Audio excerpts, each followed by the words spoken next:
இருக்கிறவங்கள் யாவருக்கும் ஆண்டவராக இயேசு கிறிஸ்துவின் நாமத்தினாலே வாழ்த்துக்களை தெரிவித்துக் கொள்கிறேன்.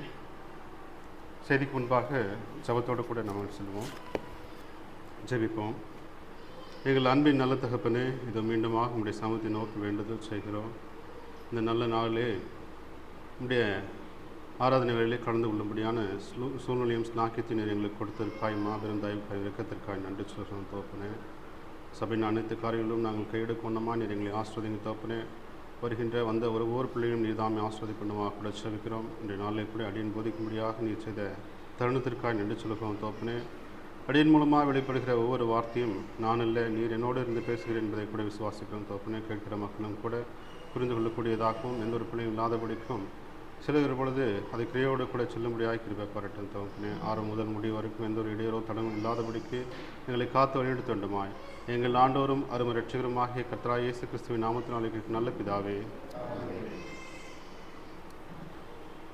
இந்த நாளிலே கூட வெறும் 4 கிலோமீட்டர் தான். அங்கேருந்து வீட்டிலேருந்து வரத்துக்கு 4 கிலோமீட்டர், அதிகபட்சம் ஒரு 5 நிமிஷம் ஆகும். ஆனால் அது ரெடி பண்ணுறதுக்கு எனக்கு 2 மணி நேரம் மேலே ஆகும். ஒரு குழந்தை, ஒய்ஃப் மட்டும்தான். இன்னும் அடுத்த மாதம், அதுக்கு அடுத்த மாதம் போச்சுன்னா இன்னும் எனக்கு சிரமம் தான். இன்னும் 1 மணி நேரம் சேர்ந்து என்ன பண்ணணும், நேரமாக எழுந்திரிச்சு அதுக்கான வேலைகள் பண்ணுற மாதிரி இருக்கும். இல்லைனா அதுக்கு முன்னாடி நாள் வந்து வேலை பண்ணுற மாதிரி இருக்கும் இங்கே வந்து சேர. ஆனால் இது ஏன் இப்படி நான் சொல்கிறேன் அப்படின்னா, நம்மளோட கமிட்மெண்ட் இப்படி இருக்க, நம்மளோட எப்படி வேணாலும் எடுத்துக்கலாம். வீட்டில் வேலைகளாக இருக்கட்டும், அந்த ஏற்பாடாக இருக்கட்டும். இந்த வாக்குத்தத்தின் பிரயாணம் பார்த்திங்கன்னா சுமார் 1 மணி நேரமோ 2 மணி நேரமோ இல்லை 8 மணி நேரம் ரயில் பிரயாணமோ ஃப்ளைட் பிரயாணமோ கிடையாது. கிட்டத்தட்ட எவ்வளோ 40 ஆண்டுகளின் பிரயாணம். இது ஒரே வார்த்தையினாலும் ஒரு நாள்லேயே சொல்லி முடிக்க முடியாது. அப்படி சொல்லி கடந்து போனாலும் அநேக காரியங்களை விட்டு செல்லுகிற மாதிரி இருக்கும். அதனாலே கூட இது பல பகுதி இல்லாமல் நம்ம பிரித்து ஒவ்வொரு தடவையும் நம்ம பார்த்துட்டு இருந்தோம். இது கிட்டத்தட்ட 4வது பகுதியாக கூட இந்த பகுதியை பார்க்குறோம். இது என்னாகும் பகுதியிலிருந்து தொடங்கும். கடைசி லேவியராகத்திலே நம்ம முடித்தோம். லேவியராகும் வரைக்கும் என்ன இருந்ததுன்னா, அது அவங்களுக்கான எல்லா சட்டத்திட்டங்கள் இருந்தது, கட்டுப்பாடுகள்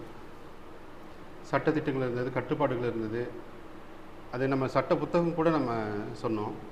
ஏன்னா மொத்த இஸ்ரவேலருக்கும் சரி, மற்ற அதுக்கு பின்னாடி வந்த எல்லா சந்ததியருக்கும் கூட தேவன் எப்படியாக விரும்பினார், நாம் எப்படியாக இருக்க வேண்டும் என்பதை கூட அதை ரொம்ப தெளிவாக சொல்லப்பட்டிருக்கிறோம். அதில் ஆசீர்வாதமான வார்த்தைகளும் இருக்கும், சாபமான வார்த்தைகளும் இருக்கும். இதுக்கு முன்பாக நம்ம பார்த்த ஒவ்வொரு காரியமும் உங்களுக்கு நினைவிருக்கும்னு நினைக்கிறேன். ஏன்னா இது பல முறை வெவ்வேறு மக்கள் வந்து உங்களுக்கு பிரசங்கம் கொடுத்துருப்பாங்க. இருந்தாலும் கூட கடைசி பகுதியை மட்டும் நம்ம ஒரு நினைவூட்டல் கூட சேர்ந்து அதோட நம்ம கடந்து சொல்லுவோம். கடைசி பகுதி எகிப்திலிருந்து கிட்டத்தட்ட சீனாய் மலை வரைக்குமே அவங்களுடைய பிரயாணம் இருந்தது. அதில் எத்தனை முறுமுறுப்புகள் இருந்தது, எத்தனை சாபமான வார்த்தைகள் இருந்தது, எத்தனை பேர் மடிந்து போனார்கள் என்பது பார்த்தோம். பிறகு தேவனுடைய ஆசரிப்பு கூடாரம் எப்படியாக உருவாக்கப்பட வேண்டும், அதை எப்படி ஆசரிக்க வேண்டும், அதில் எப்படியான பலிகள்லாம் செலுத்த வேண்டும்ன்ற அநேக காரியங்களே ரொம்ப தெளிவாக ரொம்ப விளக்கமாகவும் சொல்லப்பட்டிருக்கும். 1க்கு 2 முறை அதை மோசையிடத்திலும் மோசையும் அதை செய்யும்படியாகவும் அதை கன்வே பண்ணுற மாதிரி 2 விதமாக சொல்லப்பட்டிருக்கும். அப்போது ஒவ்வொரு காரியமும் ரொம்ப ஒழுங்காக இருக்கணுன்றது தேவன் ரொம்ப கவனிப்பாக இருக்கிறார். அதில் எந்த ஒரு காம்ப்ரமைஸும் இல்லை அவரோட பார்வையில். அன்பு பிரதர் அடிக்கடி சொல்லுவார், 99.99 சொல்லுவார். ஆனால் அது கூட ஏற்றுக்க மாட்டார், 100 வேணும் அப்படின்ற மாதிரி. அவர் எதிர்பார்க்குறது 100 தான், அதுக்கு கீழே எந்த ஒரு குறைவும் இல்லை, 0 பாயிண்ட் எதுவுமே கிடையவே கிடையாது. அப்போது இனி வரக்கூடிய இந்த மக்கள் அப்படி 100% இருந்தாங்களா, இல்லை எவ்வளோ குறைவாக இருந்தது, குறைந்ததுனால அவங்க எத்தனை பேர் அதை சுதந்திரிக்காமல் போனார், அந்த வாக்குத்தத்தின் பகுதியான அந்த கான்தேச எத்தனை பேர் உள்ளே போக முடியாமல் போனாங்கன்றது அநேக காரியங்களே நம்ம நாளே பார்க்க போகிறோம். இல்லை கடைசி வரைக்கும் இந்த வாக்குத்தத்தம் மட்டும்தான் நான் அந்த தலைப்பு கொடுத்துருந்தேன். இந்த தடவை மட்டும்தான் வாக்குத்தத்தின் பிரயாணம்ன்ற ஒரு வார்த்தையை நான் கூட சேர்த்துருக்கேன். ஏன்னா பிரயாணம் இங்கிருந்து தான் ஆரம்பிக்குது. இது வரைக்கும் என்ன பண்ணால் அவங்கள வந்து காப்பாற்றி இது வரைக்கும் கொண்டு வந்து சேர்த்தார். இப்போ என்ன பண்ணுதுன்னா, கிட்டத்தட்ட 1 வருஷம் இதுக்காகவே அந்த சினைமலை வரைக்குமே இது வரைக்கும் 1 வருஷம் போயிட்டு, இப்போது 2வது வருஷம் ஸ்டார்ட் ஆகுது. இந்த 2வது வருஷத்துலேருந்து கிட்டத்தட்ட அடுத்த 40 ஆண்டுகள் இப்படி தான் போகும். ஆனால் அது 40 ஆண்டுகள் வரும்னு சொல்லிட்டு யாருக்கும் அவங்களுக்குமே தெரியாது. ஒரு பொதுவான ஒரு கேள்வி உங்கள் இடத்துல கேட்குறேன். நாம் சராசரியாக ஒரு நாளைக்கு நடந்து போவோம் அப்படின்னா எவ்வளோ தூரம் நடப்போம் நீங்கள் சொல்லுங்கள் பார்ப்போம். சும்மா அது நான் தெரிஞ்சுக்கிட்டேன் அதனால் நான் உங்கள்கிட்ட கேட்குறேன்னு இல்லை, உங்களோட அனுபவத்தில் நீங்கள் சொல்லலாம். வாக்கிங் போகிறதுனால ஒரு 1 மணி நேரம் ஓடுறேன் அப்படின்னு நினைக்கல. ரியலாகவே இன்றைக்கெலாம் நிறைய வசதி இருக்குது, பைக் இருக்குது, கார், பஸ் எது வேணால் இருக்குது. இது எதுவுமே இல்லாத காலத்தில் ஒரு இடத்துலேருந்து இன்னொரு இடத்துக்கு இடம் பெயர்ந்துருப்பாங்க அப்படின்னா அவங்க அதிகப்படியாக நடைபெற தான் போயிருப்பாங்க. அப்போ அவங்க ஒரு நாளைக்கு எத்தனை கிலோமீட்டர் நடக்க முடிஞ்சிருக்கும்? அதிகபட்சம் ஒரு தோராயமாக சொல்லலாம் ஒரு 20லேருந்து ஒரு 30 கிலோமீட்டர் வரைக்கும் தான் நடக்க முடியும், ரொம்ப மூலம் போக முடியாது. அப்போ சராசரியாக ஒரு ஆள் 25 கிலோமீட்டர் போக முடியுன்றதை எடுத்துக்கலாம். அப்போ 25 கிலோமீட்டர் ஒரு ஆள் போக முடியும் அப்படின்னா அதை 40 நாளில் போக முடிஞ்சோம் அப்படின்னா அப்போ எத்தனை கிலோமீட்டர் போக முடியும்? 1000 கிலோமீட்டர் போயிருக்கலாம். சரியான அளவு இதுதான். அப்போது எகிப்திலிருந்து கானான் தேசத்துக்கான தொலைவு இந்த 800லேருந்து 1000 கிலோமீட்டர் தான். அது 25 கிலோமீட்டர் ஒரு நாள் நடந்தோம் அப்படின்னா கிட்டத்தட்ட 40 நாளில் நடந்து முடிஞ்சிருக்கலாம். ஆனால் இவங்க அதோட ஷார்ட்டஸ்ட் பார்த்தா இருக்குது. அது இப்போ இன்றைக்கி இருக்கிற பார்த்தீங்கன்னா 200லேருந்து 300 கிலோமீட்டர்லாம் இருக்குது. பட் இந்த வேதாகமத்தின்படி அவங்க நடந்த தூரம் இந்த 1000 கிலோமீட்டர் தான். அது நடந்தால் 40 நாள் நடந்திருக்கலாம். ஆனால் அப்படி நடக்க முடியல, நடக்கவும் விடலை. அதுதான் உண்மை. அதுக்கு நிறைய காரணங்கள் இருக்கிறது. அன்றைக்கு ஒவ்வொரு விஷயத்தையும் தேவன் உண்டாக்கினார், எல்லாத்தையும் பண்ணார்ன்றப்போ எகிப்திலேருந்து ஒரே நொடியிலே அவங்கள கானான் தேசத்துக்கு தூக்கி இங்கே வந்து வச்சிருக்க முடியும். ஆனால் அப்படி வைக்கலை. அவங்களுக்கு நிறைய கற்றுக் கொடுக்க வேண்டிய காரியங்கள் அநேகமாக இருந்தது. ஏன்னா அவங்க கிட்டத்தட்ட 300-400 வருஷம் எகிப்திலே இருந்ததுனால பழக்க வழக்கம் எல்லாம் எப்படி போயிடுச்சு, அவங்களோட மாதிரி தான் இருந்தது. அவங்களுக்கு எதுவுமே இப்போ தெரியலை, என்ன பண்ணணும்னு தெரியல, எது சரி எது தப்புன்னு தெரியல. அதுக்காக தான் இந்த பயணத்தை அவர் கொஞ்சம் மெதுவாகவே ஆரம்பித்தார். அப்படி வரும்போதே அவங்களோட எப்படி சொல்கிறது, அவங்களோட புத்தி எப்படின்றது அது அந்த ஒரு வருஷத்துலேயே அவருக்கு தெரிஞ்சு போச்சு. அப்போ இவங்களை கொஞ்சம் என்ன பண்ண முடியாது, உடனே இன்னும் கொண்டு போக முடியாது. அப்போ இன்னும் கொஞ்சம் கூட அவர் தாமதப்படுத்தலான்னு கூட நினச்சிருக்கலாம். அப்படி அவர் எடுத்த இந்த பிரயாணம் தான் இந்த வாக்குத்தத்தின் பிரயாணம்னு சொல்லிட்டு சொல்லப்படும். ஆனால் இந்த புத்தகம் என்னாகமும்னு சொல்லிட்டு ஆரம்பிச்சிருக்கிறது கொஞ்சம் வித்தியாசமாக இருக்கும். என்னாகமும் அதிகப்படியான எண்ணிக்கை இங்கே சொன்னதுனால இந்த புத்தகம் என்னாகமும் சொல்லப்பட்டிருக்குதா எனக்கு தெரியல. ஆனால் இந்த புத்தகத்துக்கு முழுவதுமே வெறும் இங்கேருந்து ஒரு பயணமாக தான் இருக்கும், ஒரு பிரயாணமாக தான் இருக்கும். எண்ணிக்கை ஒரு சில இடத்துல சொல்லப்பட்டிருந்தாலும் கூட பிரயாணமாக தான் இருக்கும். அதனால தான் இந்த பகுதியை நான் வாக்குத்தத்தின் பிரயாணம்னு சொல்லி வச்சுருக்கேன். அப்போ இந்த பிரயாணத்தை அவங்க எப்படி பண்ணாங்கன்றதை பார்க்க முடியும். இப்போது எகிப்திலேருந்து 2வது வருஷம் ஆச்சு. 1 வருஷம் அங்கே போயிடுச்சு, 2வது வருஷம் இங்கே இருக்காங்க. இப்போ சீனாய் மலைக்கு அடியில் இருந்து இப்போ இந்த பிரயாணம் ஸ்டார்ட் ஆக போகுது. இப்போது கிட்டத்தட்ட அவங்க எகிப்திலேருந்து இவங்களை கொண்டு வந்து மொத்தம் எத்தனை மக்கள் இருந்தாங்க? கிட்டத்தட்ட நம்ம என்ன பார்த்தோம், ஒரு 6 லட்சம் பேர் இருந்தது. அது நம்ம ஒரு அப்ராக்சிமேட்டாக தான் பார்த்தோம். ஆனால் அவங்களோட எல்லாம் சேர்த்து பார்த்தா ஒரு 20 லட்சம் பேருன்னு சொல்லிட்டு தோராயமாக வச்சுக்கோங்க, ஒரு 20 லட்சம் பேர் வச்சுக்கோங்க. இந்த 20 லட்சம் பேருமே வெறும் இஸ்ரேல் மட்டும் இல்லை, எல்லாருமே மற்ற புரஜாதியாரும் கலந்துருந்தாங்கன்னு நமக்கு தெரியும். அப்போ இந்த 20 லட்சம் பேர்த்தையும் இப்போ நம்ம என்ன பண்ணணும் அப்படின்னா ஒட்டுமொத்தமாக அப்படி கொண்டு போகாமல் ஒரு தேவன் என்ன பண்ணுறாரு அப்படின்னா இவங்களுக்கு ஒரு ஸ்ட்ரக்சரை க்ரியேட் பண்ணுறாரு. என்ன பண்ணலாம் அப்படின்னா குரூப்பாக பிரிக்கணும், கோத்திரமாக பிரிச்சுக்கலாம். ஏன்னா இந்த 12 கோத்திரம் தான் அவங்க என்ன பண்ணுது அங்கேருந்து வந்தது. அன்னைக்கு அடிமையாக கொண்டு வந்தது ஒரே ஒரு குடும்பம் தான். இன்றைக்கி இவ்வளோ பெரிய இனமாக மாறி இருக்கிறதுன்றது ஒரு பெரிய இதுதான். அப்போது இந்த குரூப்பை ஃபஸ்ட்டு என்ன பண்ணணும், செப்பரேட் பண்ணணும். அப்போ என்ன பண்ணணும், அந்த 12 பேர் இந்த கோத்திரத்தை என்ன பண்ணணும், மொத்தம் 12 பிரித்து இருக்கிறவங்க யாரெல்லாம் அந்தந்த கோத்திரத்தின் வழியாக எண்ணணும் அப்படின்னு சொல்லிட்டு தேவன் மோசைட்டு ஒரு சொல்கிறாரு. அப்போ மோசை என்ன பண்ணுறாரு, முதல்ல என்ன பண்ணுறோம், அவங்களாம் கோத்திரமாக 12 கோத்திரமாக பிரித்தாச்சு. இப்போ இந்த பிரிக்கிறதுக்கு கிட்டத்தட்ட 1 மாதம் ஆகிடுச்சு. 2வது மாதம் தான் அவங்க அந்த எண்ணிக்கையே சொல்ல முடியுது. அதில் இந்த 20 வயசுக்கு மேற்பட்டவங்க மட்டுமே கிட்டத்தட்ட எத்தனை யுத்த வீரர்களாக சேனைகளுக்காக புறப்பட்டது இது எண்ணப்பட்டது பார்த்தீங்கன்னா கிட்டத்தட்ட 6,350,550 பேருக்கு கிட்டத்தட்ட 6,03,550 பேர் வெறும் யுத்த புருஷர்கள் மட்டுமே இருந்தாங்க. எல்லாம் சேர்த்து நான் சொல்கிறேன், 12 கோத்திரத்தாரும் சேர்த்து நான் சொல்லிட்டு இருக்கிறேன். இந்த 12 கோத்திரத்தாரில் ஒரு கோத்திரம் என்ன பண்ணுது, சேர்க்கப்படலை. அதுக்கு பதிலாக என்ன பண்ணுது, இந்த லேவி கோத்திரத்தால் அதுக்குள்ளே என்ன பண்ணல, சேர்க்கப்படலை. இந்த 12 கோத்திரமும் என்ன பண்ணுது அப்படின்னா ஒவ்வொரு கோத்திரமும் பிடிச்சாச்சு. அந்த கோத்திரத்துக்கு ஒரு தலைவருக்கு கொடுத்தாச்சு. அந்த தலைவருக்கு அந்த கோத்திரத்துக்கு சேர்ந்து ஒரு கொடியும் கொடுத்து இப்போ தான் இந்த என்ன பண்ணும், இந்த ஆசரிப்பு கூடாரத்துக்கு சுற்றி இவங்க எல்லாமே பாளையம் இருக்கணும். அது எப்படி இருக்கணுன்றது கூட கரெக்டாக சொல்லியிருப்பார். ஒரு ஆசாரிப்பு கூட இருக்குன்னா அது கிழக்கு திசையில் எந்த ஒரு கோத்திரம் இருக்கணும், மேற்கு வடக்கு என்ன இந்த தெற்குன்னு சொல்லிட்டு ஒவ்வொரு சைட்லேயும் 3 கோத்திரம் இருக்கணும். அதுக்கு முன்னாக இந்த ஆசாரியர் இருக்கணும், மோசே இருக்கணும், லேவி கோத்திரத்தார் முதல்ல இருக்கணும் அப்படிங்கிற ஒரு முழு வரையறையும் கூட அதில் நல்லா தெளிவாக சொல்லப்பட்டிருக்கும். இப்போ இந்த பிரயாணம் எங்கே போனாலும் இதே அமைப்பில் தான் போகணும். அவங்க எங்கே போய் ஷெட்டு போட்டாலும் சரி, அங்கேருந்து கிளம்புனாலும் சரி, இந்த அமைப்பின் வழியாகத்தான் அவங்க என்ன பண்ண முடியும், இப்படி தான் போகணும் அப்படிங்கிற ஒரு ஒழுங்கை என்ன பண்ணுறாரு, கொடுக்குறாரு. அப்போ இந்த ஒழுங்கை கொடுக்கறதுக்கான ஒரு காரணம் என்னவா இருக்கும்னா, முதல்ல அவங்க கோத்திரம் என்னன்னு தெரிஞ்சுக்கணும். நம்ம எந்த வழியாக இப்போ இருக்கிறோம் அப்படிங்கிறத முதலாக தெரிஞ்சுக்கணும். இப்படி வெவ்வேறாக இருந்ததை முதல்ல அவங்க கோத்திர வயசாக பிரித்து ஒழுங்குபடுத்தணும்னு நினச்சிருக்கலாம். பின்னாடி இவங்க கானானுக்கு போனதுக்கப்புறம் இவங்களுக்கான ஒரு இடத்த என்ன பண்ணணும், கொடுக்கணும், அலாட் பண்ணணும். அப்போ ஒரு கோத்திரத்தார் கம்மியாக இருக்கலாம், இன்னொரு கோத்திரத்தார் அதிகமாக இருக்கலாம். அப்படி போகக்கூடாது. அதிகமாக இருக்கிறவங்களுக்கு அதிகப்படியான இடம் வேணும் அப்படிங்கிற ஒரு வரையறைக்காகவும் கூட இந்த பகுதி இவங்களை வந்து வெவ்வேறு பகுதியாக பிரிச்சிருக்கலாம் அப்படின்னு நான் நினைக்கிறேன். அதில் அடுத்த பகுதியாக பார்த்தீங்கன்னா, அந்த முதல்ல இந்த லேவி கோத்திரத்தார் மட்டும் அதில் சேர்க்கல. ஏன்னு நாம் தெரிஞ்சது, லேவி கோத்திரத்தார் ஏன் சேர்க்கல, அவங்க ஆசாரி பணிக்காக நியமிக்கப்பட்டாங்க. தேவன் என்ன பண்ணார், ஆசாரி ஊழியத்திற்காக அவளை சேர்த்து கொண்டார். ஏன்னா அதுலேருந்து வந்தவங்க தான் இந்த ஆரோனும் அவருடைய 4 குமாரர்களும் பார்த்தோம். அப்போ ஆரோனுடைய 4 குமாரர்களும் இருந்தாங்கன்னு பார்த்தா இல்லை, அதில் 2 குமாரர் என்ன பண்ணாங்க, மரித்து போனார்கள். காரணம் என்ன தெரியல, அவங்களோட தூபகலசத்தில் வேறொரு தீயை, ஒன்றும் இல்லை, ஒரு தீயை என்ன பண்ணாங்க, மாற்றி கொண்டு வந்து வச்சுட்டாங்க. சொன்ன வார்த்தை வேற, இங்கே வந்து செஞ்சது வேற. அதனால என்ன பண்ணுது, அங்கே இறந்து போனாங்க. அப்போ மீதி இருக்கிற கடைசி 2 சகோதரர்கள் மட்டுமே அந்த தகப்பன் ஆரோனுக்கு அவர்கள் ஊழியம் செய்யும்படியாக இருந்தாங்க. இந்த இவங்க இந்த ஃபேமிலிக்காக மொத்தமே அந்த லேவி கோத்திரத்தார் எல்லாருமே என்ன பண்ணணும், இப்போ இந்த ஆசிரியருக்காக அவங்களுக்கு என்ன பண்ணணும், உதவி செய்யணும். இதுதான் அவங்களோட வேலை. இவங்க என்ன பண்ணக்கூடாது, அவங்களோட போய் சேரக்கூடாது, அவங்களும் இவங்களுக்கு வந்து சேரக்கூடாது, இந்த பொருளை எதுவும் தொடக்கூடாதுன்றனால நிறைய நெறிமுறைகள் அவர்களுக்கு இருந்தது. இந்த ஆசாரிய ஊழியம் அப்படிங்கிறது லேவி கோத்திரத்தால் எல்லாருமே பண்ண முடியாது. அது யாரு, ஆரோனும் குமாரன் மட்டும்தான் பண்ண முடியும். மற்ற எந்த லேவி கோத்திரத்தாரும் பண்ணவே கூடாது. இவங்க என்னைக்கு பேக் பண்ணிட்டு இந்த ஷெட்டெல்லாம் கரெக்டிட்டு எடுத்துகிட்டு போகிறாங்களோ அப்போ கூட அதை போய் நேரட்டாக என்ன பண்ண முடியாது, தொடக்கூட முடியாது. அவங்க என்ன பண்ணுவாங்க, ஆரோட குமாரன் அதெல்லாம் பேக் பண்ணி கொடுப்பாங்க. அதுக்கப்புறம் தான் என்ன பண்ணுவீங்க, எடுத்துகிட்டு கிளம்பணும்.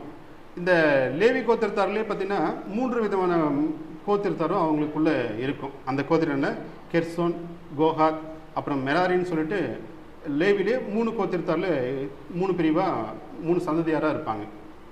இப்போ இந்த 3 சந்ததியாரும் 3 பேர் பிரித்து இப்போ 3 பேருக்கும் தனித்தனி வேலையும் கொடுக்கணும். ஏன் அப்படின்னா ஒவ்வொருத்தருக்கும் ஒவ்வொரு வேலையை அவங்களுக்கு அசைன் பண்ணுறாரு. என்ன அப்படின்னா, இந்த கெர்சோன் அப்படி அந்த கோத்திரத்தாருக்கு என்ன கொடுக்குறாங்க அப்படின்னா, அந்த வெளிப்புறத்தில் இருக்கிற அந்த கூடாரத்தின் வெளிப்புற தூண்கள், மூடாக்கு, இது மாதிரி எல்லா வேலையும் அவங்க அதை எடுத்து பேக் பண்ணி எடுத்துகிட்டு போகணும். கோகாத்து தான் இதில் இருக்கிற முக்கியமான கோத்திரம். ஏன்னா அவங்க தான் இந்த உட்பிரகாரத்தில் இருக்கிற எல்லா பொருளும் எல்லாமே அவங்க தான் அதை எடுக்கணும். கடைசி அந்த மெராரி கோத்திரத்தார் என்ன பண்ணுவாங்கன்னா, இருக்கிற வெளிப்புற சுற்றி இருக்கிற அந்த வெளிப்புற தூண்கள் இதெல்லாமே பேக் பண்ணி எடுத்துகிட்டு போகிறது இந்த மெராரி கோத்திரத்தார். இவங்க ரொம்ப கடுமையான வேலை செய்யணும், அவங்க காவ காக்கணும், மற்ற எல்லா வேலையுமே இந்த மெராரி கோத்திரத்தார் பிரிக்கும். அப்போது தேவன் இவங்கள திட்டமாக பிரிக்கிறதுல கரெக்டாக இருந்திருக்காரு. அப்போ அவங்க என்ன பண்ணணும் அப்படின்னா, பிரிக்கப்பட்டவங்க அவங்க வேலையை என்ன பண்ணணும், கரெக்டாக செய்யணும். இந்த லேவி கோத்திரத்தாரும் நமக்கும் ஒரு வேறுபாடோ இல்லை ஒத்துமையோ நீங்கள் எப்படி வேணாலும் நினைக்கலாம். அன்றைக்கு பழைய ஏற்பாட்டின் பிரகாரமாக ஆசாரிய ஊழியம் செய்கிறது யார், லேவியர் மாத்திரமேன்னு சொல்லப்பட்டிருக்கிறது. ஆனால் இன்றைக்கு புதிய ஏற்பாட்டின்படி நமக்கு கொடுக்கப்பட்ட கட்டளை என்னது, ஆசாரிய ஊழியம் எல்லாருமே செய்யலாம். ஏன்னா நம்ம தான் என்ன ராஜாக்களும் ஆசாரியராக்கப்பட்டிருக்குமேன்னு சொல்லிட்டு அங்கே ஒரு சாட்சி சொல்லப்பட்டிருக்குது. அப்போது இங்கே இருக்கிற மக்களாகி நாமும் கூட ஆசாரிய ஊழியத்தை நீங்கள் யார் வேணாலும் செய்யலாம். இந்த ஊழியத்தை செய்ய நீ மட்டும்தான் பெரிய ஆளா, நான் மட்டும்தான் பேசினாலா சொல்ல முடியாது, சொல்லவும் கூடாது. ஒரு வேளை உங்களுக்கு அது ஒரு சின்ன வேலையாக இருந்திருக்கலாம். அந்த வேலையை நீங்கள் திறன்பட செய்கிறது தான் அதில் முக்கியமான வேலையாக இருக்கணும். இன்றைக்கி எனக்கு ஒரு வேளை இந்த இடத்துல இந்த ஃப்ளோர்லாம் மாப்பு தான் ஒரு வேலை எனக்கு அசைன் பண்ணியிருக்கு அப்படின்னா, அதை நான் இன்னும் சுத்தமாக அதில் 100% என்ன பண்ணணும், நான் என் வேலையை நல்லா தெளிவாக நான் செய்யணும். அப்போ அது செய்கிறதா அது தேவன் விரும்புவார். இன்றைக்கு கோவை கிறிஸ்துவ சபையில் கூட அந்த இப்படி நீங்கள் ஒவ்வொரு வேலையும் நீங்கள் பிரித்து விட்டிங்களா எனக்கு தெரியலை. ஆனால் ஒவ்வொருத்தரும் கரெக்டாக செய்வீங்க, பார்த்துருக்கேன். ஒருத்தர் இதெல்லாம் ரெடி பண்ணுறது. அங்கிள் கூட கடைசியாக போகிறப்ப இந்த ஜன்னல்லாம் சாத்திட்டு கர்ட்டன்லாம் எடுத்து விடுவாங்க. ஒரு டைம் நான் என்ன பண்ணேன், வந்த புதுசில் அந்த கர்ட்டன்ஸ் எடுத்துகிட்டு ஜன்னல் போட மேலே இது நான் போடுறேன் அப்படின்ட்டு அவங்க எடுத்து ஜன்னல் மாட்டி நான் போட்டதையும் மறுபடியும் அவர் போட்டார். அப்போ அதில் ரொம்ப கவனமாக இருந்திருக்காரு. அவரே அதை எடுத்துக்கிட்ட வேலையாக கூட இருக்கலாம். ஆனால் அந்த வேலையில் எப்படியே இருந்தது, ரொம்ப கவனமாக என்ன பண்ணும், அதை செய்யணும் அப்படின்னு பண்ணுறது. அக்கா கூட அவங்க சிறுவருக்கு ஒரு ஊழியம் செக் பண்ணுறது. இப்படி ஒவ்வொருத்தரும் கடைசி அவங்க சிஸ்டர் என்ன பண்ணுறது, இங்கே இந்த அரேஞ்ச்மெண்ட்ஸில் எடுத்து வைக்கிறது, அதை பேக் பண்ணி வைக்கிறது, இப்படின்னு ஒவ்வொரு வேலையும் ஒவ்வொருத்தரும் என்ன பண்ணுறாங்க, அவங்களாவே எடுத்துகிட்டு அதை இன்னும் சூப்பராக செய்கிறப்போ எனக்கு ரொம்ப சந்தோஷமாக இருக்கும். அது எல்லாத்த சபையும் இருக்குது. ஏன் நாங்கள் ஊழியம் பண்ண சபையில் கூட அப்படி இருக்காது. மொத்தம் நாங்கள் 4 பேர் அப்படின்னா 4 பேர் மட்டும்தான் செய்யணும் எங்கள் சர்ச்சு முடிச்சு அவங்க பாட்டில் போயிட்டே இருந்திருப்பாங்க. அதேமாதிரி சர்ச் ஸ்டார்ட் பண்ணதுக்கப்புறம் ஒரு 1/2 மணி நேரம் கழிச்சு தான் அவங்க எல்லாம் ரெடியாக இருக்குதான்னு பார்த்துட்டு தான் வருவாங்க. இப்படி அப்போ அவங்களுக்கு அதில் விருப்பம் இருக்கா இல்லையா, அவங்களுக்கு தெரியுதா இல்லையான்னு தெரியல. ஆனால் இதெல்லாமே கூட என்னதான், ஒரு ஊழியம் தான். ஊழியன்னா இங்கே ஏறி பிரசங்கம் பண்ணுறது மட்டுமே ஊழியம் கிடையாது. அதை சார்ந்து செய்கிற அத்தனையுமே ஊழியம். அங்கிள் கொடுக்குற அந்த டீ கூட என்னை பொறுத்தவரையிலும் அது ஒரு ஊழியமாக தான் பார்க்குறேன். எல்லாத்தையும் அனுப்பணும், நல்லபடியாக அனுப்பணுன்ற பார்க்குறது அது ஒரு ஊழியமாக நினைக்கிறேன். எந்த ஃபங்க்ஷனில் இருந்தாலையும் அங்கிள் அவரும் ஒருவர், அதையும் ஒரு பெரிய ஊழியமாக பார்க்குறேன். இந்த மாதிரி ஒவ்வொரு சின்ன சின்ன காரியத்தையும் ரொம்ப கவனமாக நீங்கள் செய்கிறத அதை நான் ஊழியமாக பார்க்குறேன். தேவனும் அதை தான் எதிர்பார்க்கிறார். அப்போது அன்றைக்கு லேவியருக்கு மாத்திரம் கொடுக்கப்பட்டது, இன்னைக்கு நமக்கு எல்லாருக்கும் என்ன பண்ணுது, சமமாக கொடுக்கப்பட்டது. அது எல்லா வேலையும் சமமாக இருக்குது. இன்றைக்கு நான் இங்கிருந்து பேசுகிறது சமம், நீங்கள் அங்கே வேலை செய்கிறது அது சமம் தான். அவருடைய பார்வையில் இது ரெண்டும் ஒன்று தான். அப்படி தான் நான் நினைக்கிறேன். இப்போது லேவியர் எல்லாமே என்ன பண்ணாங்க அப்படின்னா, ஆண்டவர் முதல்ல என்ன சொன்னார், எகிப்திலேருந்து இவங்களை கடந்து வரும்போது கடைசியாக சொன்ன என்ன சொல்கிறது, வந்த வாதம் என்னது, இது தலைச்சலப்பில்லை சங்காரம் தான். அதாவது ஒவ்வொரு வீட்லேயும் முதல் பிறக்கிற ஆண் குழந்தை எல்லாமே என்ன பண்ணுது, சாகணும். அப்படி சாகும்போது தான் அவன் உண்மையே என்ன பண்ணுது, ரொம்ப கஷ்டப்பட்டு எல்லாத்தையும் நீ போய் தொலைங்கடா அப்படின்னு சொல்லி அனுப்புனார். அப்போது அங்கே கொடுத்த ஒரு விஷயத்தை ஈக்குவல் எப்படி தெரியுமா பண்ணுறாரு, இனிமேல் நீங்கள் உங்களுக்கு பிறக்கிறதுல என்ன பண்ணுறீங்க, யாரெல்லாம் முதல்ல பிறக்கிறவங்களோ அதில் எனக்கு சொந்தம் அப்படின்னு சொல்லிட்டு ஒரு ஒரு ஒரு அங்கே ஒரு அக்ரிமெண்ட் இவர்கிட்ட இந்த இஸ்ரேல் மக்கள்கிட்ட போட்டிருந்தார். இப்போ என்ன ஆச்சு அப்படின்னா, அது வேண்டாம், அதுக்கு பதில் நான் ஒன்று பண்ணிக்கிறேன், இஸ்ரேலில் எல்லாருமே அப்படி பண்ண வேண்டாம், அதுலேருந்து ஒரு கோத்திரத்தை மட்டும் என்ன பண்ணிக்கிறேன், ஈக்குவல் பண்ணிக்கிறேன். இந்த லேவி கோத்திரத்தை மட்டும் என்ன பண்ணிக்கிறேன், அதுக்கு பதில் நான் இதை மேட்ச் பண்ணிக்கிறேன். ஒருவேளை அந்த இஸ்ரவேலர் மக்கள் தொகையோட இந்த லேவி கோத்திரம் கொஞ்சம் கம்மியாக இருந்தால் என்ன பண்ணுங்க, நீங்கள் அதுக்கு ஈடாக எனக்கு ஏதாவது செஞ்சுங்க அப்படின்னு சொல்லிட்டு அந்த லேவி கோத்திற்கு ஈக்குவலாக அதுக்கான பங்கையும் இவருங்க இந்த ஆசாரிப்பு வேலைக்காகவும் இந்த ஆசிரியர்களுக்கும் ஆகவும் சேர்த்து இங்கே வாங்கி கொள்ளப்பட்டது. அப்போ எந்த விதத்துலையுமே இது அன்ஈக்குவல் ஆகக்கூடாதுன்றதுக்காக ரொம்ப திட்டமாக என்ன பண்ணுறாரு, லேவியரையும் ஈக்குவல் பண்ணிக்கிட்டாரு, அதுக்கு குறைவாக இருக்கிறதுக்கு இதையும் மேட்ச் பண்ணுறதுக்காக அதுக்கான காணிக்கையும் அவர் வாங்கும்படியாக செய்தார். இப்போ எந்த ஒரு காரியமும் அந்த ஸ்பாட்லேயும் நடக்கக்கூடாது. நீங்கள் ஒருவேளை போலீஸாக இருக்கலாம், ஒருவேளை எது வேறு மிலிட்ரியாக இருக்கலாம். நீங்கள் ஒரு எக்ஸாம் எழுதிட்டீங்க, உங்களை பாஸ் பண்ணிட்டு நேராக எடுத்துகிட்டு போயிட்டு உங்களை பார்டரில் விட்டுட்டு போய் சுடுங்கடா அப்படின்னு சொல்ல விட முடியுமா, முடியாது. அவங்களுக்காக என்ன பண்ணணும், முதல்ல ட்ரைனிங் கொடுக்கணும். எந்த வேலையாக இருந்தாலும் சரி ட்ரைனிங் இருக்கும், அதுக்கப்புறம் 1 வருஷம் 2 வருஷம் ப்ரொஃபஷன் இருக்கும், அதுக்கப்புறம் தான் நமக்கு கன்ஃபர்மேஷனே இருக்கும். ஏன்னா அவங்கள என்ன பண்ணணும், முதல்ல எல்லாமே பழகினா மட்டும்தான் அவங்களால கொண்டு அடுத்தது அவன் பண்ண முடியும். அப்போது இவங்களுக்கு கானானுக்கு கொண்டு போனதுக்கு அப்புறம் இதெல்லாம் பண்ணுறதுக்கு முன்னாடி இவங்களை இங்கேருந்து என்ன பண்ணுறாரு, ஒழுங்குபடுத்துகிறாரு, எல்லாத்துக்கும் என்ன சொல்லிக் கொடுக்குறாரு, ஒவ்வொரு காரியத்தையும் நீங்கள் சொல்லிக் கொடுப்பாரு. இப்போ இதெல்லாமே ஏன் இங்கே நான் சொல்ல வரேன்னா, சின்ன சின்ன காரியம் இதுக்கு கொஞ்சம் இந்த பிரயாணத்துக்கு கொஞ்சம் மாறாக வந்திருக்கும். அது ஏன்றது இப்போ அதுக்காக நான் சொல்கிறேன். அப்போது நீங்கள் கானான் போனதுக்கப்புறம் அங்கே போய் நீங்கள் இந்த சாங்கி சம்பிரதாயம்லாம் கற்றுக்கிட்டு இல்லை அதுக்கப்புறம் இதெல்லாம் பண்ணக்கூடாதுன்னு தெரிஞ்சுக்கிறதுக்கு பதிலாக என்ன பண்ணணும், நீங்கள் இங்கிருந்தே நீங்கள் என்ன பண்ணணும், ஆயத்தமாக இருக்கணும். இதெல்லாம் நீங்கள் எனக்கு பண்ணக்கூடாது, அது இங்கிருந்தே பண்ணக்கூடாது. அங்கே போய் பண்ணி தான் அங்கே அதுக்கப்புறம் தான் பனிஷ்மெண்ட்லாம் கிடையாது. இங்கே நீ பண்ணலை அப்படின்னா என்ன பண்ணுவான், இங்கே உனக்கு பனிஷ்மெண்ட் இருக்குது அப்படின்னு தான் அவங்களை என்ன பண்ணுறது, இங்கேருந்தே கொண்டு போகிறது. அப்படி கொண்டு போகல முதலாவது ஒரு காரியத்தை, நிறைய காரியங்கள் இருக்குது, அதில் ஒவ்வொன்றும் நம்ம சொல்லிட்டு போவோம். இந்த தீட்டை குறித்து தேவன் அங்கே ஒரு காரியத்தை வெளிப்படுத்துகிற அந்த 5ஆம் அதிகாரத்தில் இருக்கும். இந்த தீட்டில் பரிசுத்தவான் மட்டுமே என்ன பண்ண முடியும், தேவனுடைய சந்நிதியில் பிரவேசிக்க முடியும். இது ரொம்ப திட்டமாக இருக்காது. ஏன்னா அவர் என்ன பண்ணுறாரு, அவர் யார், பரிசுத்தர். இப்போ அவர் பரிசுத்தராக இருக்கிறதுனால நம்மளும் என்ன பண்ணணும், பரிசுத்தமாக இருக்கணும். அது எல்லா வகையிலும் இருக்கணும். நீங்கள் உங்களுடைய இருதயத்தினாலும் உங்களுடைய சரீரத்தினாலையும் அப்போது அவங்க எல்லாத்துலேயுமே என்ன பண்ணணும், பரிசுத்தமாக இருக்கணும். அப்போ பரிசுத்தமாக இல்லாதவங்க யாருன்னா இந்த குஷ்டரோகி, அப்புறம் என்ன பண்ணுது இந்த பிரம்மி உள்ளவன், அப்புறம் தீட்டானது நிறைய காரியங்கள் இருக்குது. அதில் இந்த செத்து போனவங்களை தொடர்றதோ இல்லை அவங்கள பார்க்குறது, இது மாதிரி காரியங்கள் நம்ம என்ன பண்ணுவாங்க, அவங்களாம் என்னமே தீட்டானவங்க. அப்போ இந்த 3 பேர் இல்லை இதுக்கு சார்ந்து இருக்கிற எல்லாமே அவங்க யாருமே இந்த பாளையத்துக்குள்ளே உள்ளே வரக்கூடாது. அப்படி ஒரு வேளை அவங்க இருந்தாங்க அப்படின்னா அவங்க என்ன பண்ணணும், பாளையத்துக்கு வெளியே தான் இருக்கணும், புறம்பாக தான் இருக்கணும். அவங்க எக்காரத்தை கொண்டு உள்ளே கூட்டி வரக்கூடாது. சில சரியான உள்ளே கொண்டு வரலாம், இல்லைன்னா அவங்க அப்படியே விட்டுட்டு கூட போயிடலாம். ஆனால் ஒரு காலம் அவங்கள இந்த பழுதோடு கூட இவர்களோடு கூட சேர்க்கக்கூடாதுன்றது தேவன் தெளிவாக இருந்தார். அது ஆணாக இருந்தாலும் சரி பெண்ணாக இருந்தாலும் சரி எல்லாருக்கும் என்ன பண்ணுது, ஒரே கட்டுப்பாடு ஒரே நீதியாக தான் இருந்தது. அந்த இடத்துல ஒருத்தன் அந்த கூட்டத்திலே ஒருத்தன் ஏதோ ஒரு வேளை பாவம் செய்தான் இல்லை ஒரு தவறு செய்தான் அப்படின்னா அவன் முதல்ல என்ன பண்ணணும், அவன் மனப்பூர்வமாக என்ன பண்ணணும், அறிக்கையிடணும். நான் பண்ணது தவறு தான் அப்படின்றது ஆசிரியரிடத்தில் போய் சொல்லணும், அறிக்கையிடணும். அப்போ அறிக்கையிட்டால் மட்டும் போதுமா? அப்போது இவரோடது ஒரு மாடுலாம் இருக்குது, நான் அதை திருடிட்டேன், நான் அதை ஏதோ கொலை செஞ்சுட்டேன், நான் வெறும் என்ன மன்னிச்சுக்கோங்க அப்படின்னு கேட்டால் மட்டும் அவருக்கு என்ன வந்துடும், திரும்பி வந்துடுமா? வராது. அப்போது அவருக்கு நான் ஒரு துரோகம் செய்கிறேன், அவருக்கு ஒரு பாவம் செய்கிறேன், அப்போ அதை நான் முதலாவது அறிக்கிறது ஓகே. அதுக்கு பின்னாடி என்ன பண்ணணும், நம்ம அதுக்கு கிரையை நான் பண்ணணும். ஏன்னா அவர் இழந்திருப்பார்ல. அப்போ என்ன பண்ணணும், இப்போ 5ல் ஒரு பகுதி என்ன பண்ண அவரோட இதில் இருந்து கொடுக்கணும். ஒருவேளை அவரே இல்லை, அவருக்கே நான் ஒரு பிரச்சனையை பண்ணிட்டேன் அப்படின்னா என்ன பண்ணணும், அவருக்கு பின்னாடி ஏதோ சந்ததி இல்லை அப்படின்னா அதை நான் யாருக்கு கொடுக்கணும், ஆசாரியனுக்கு கொடுக்கணும், தேவனுடைய சமூகத்துக்கு கொடுக்கணுன்றத தேவன் தெளிவாக சொல்லப்பட்டிருக்கிறது. அப்போது தீட்டை குறித்தும் சொல்லியிருக்கிறாரு, இந்த மாதிரி விலைக்கிரியத்தை கொடுத்தும் சொல்லப்பட்டிருக்கிறார். மற்றொரு காரியம் என்னென்னா, ஒரு மனைவியை கூட சந்தேகம், அவன் அந்த மனைவி வேற ஒருத்தனோட தொடர்பு இருக்கான்னு சொல்லி அவனுக்கு ஒரு வேளை குறித்து அவ்வளோ ஒரு சந்தேகம் இருந்தாலும் என்ன பண்ணணும், அதை நிவர்த்தி செஞ்சுக்கணும். என்ன பண்ணணும், அவளோட மனைவியை கூட்டிகிட்டு போய் என்ன பண்ணணும், ஆசாரிய இடத்துல நிறுத்தணும். எனக்கு இப்படி இருக்குது, என் மனசு இப்படி கஷ்டமாக இருக்குது, அவன் மேலே சந்தேகமாக இருக்குது, அவள் பண்ணாலா இல்லைன்னு எனக்கு தெரியாது, ஆனால் நீங்கள் என்ன பண்ணணும், நியாயத்திற்குன்னு போய் ஆசாரிகிட்ட கேட்கணும். அதுக்கு ஆசாரி என்ன பண்ணுவார் அப்படின்னா, ஒரு கசப்பான தண்ணீரில் அந்த தூசியில் போட்டு இதை போய் குடிக்க சொல்லுவார். அப்போ குடிக்கும் பொழுது அவள் எந்த ஒரு தவறும் இல்லை அப்படின்னா அவர் எப்பவும் போல் இயல்பாக அவர் கருவுருவ ஆயத்தமானவள்.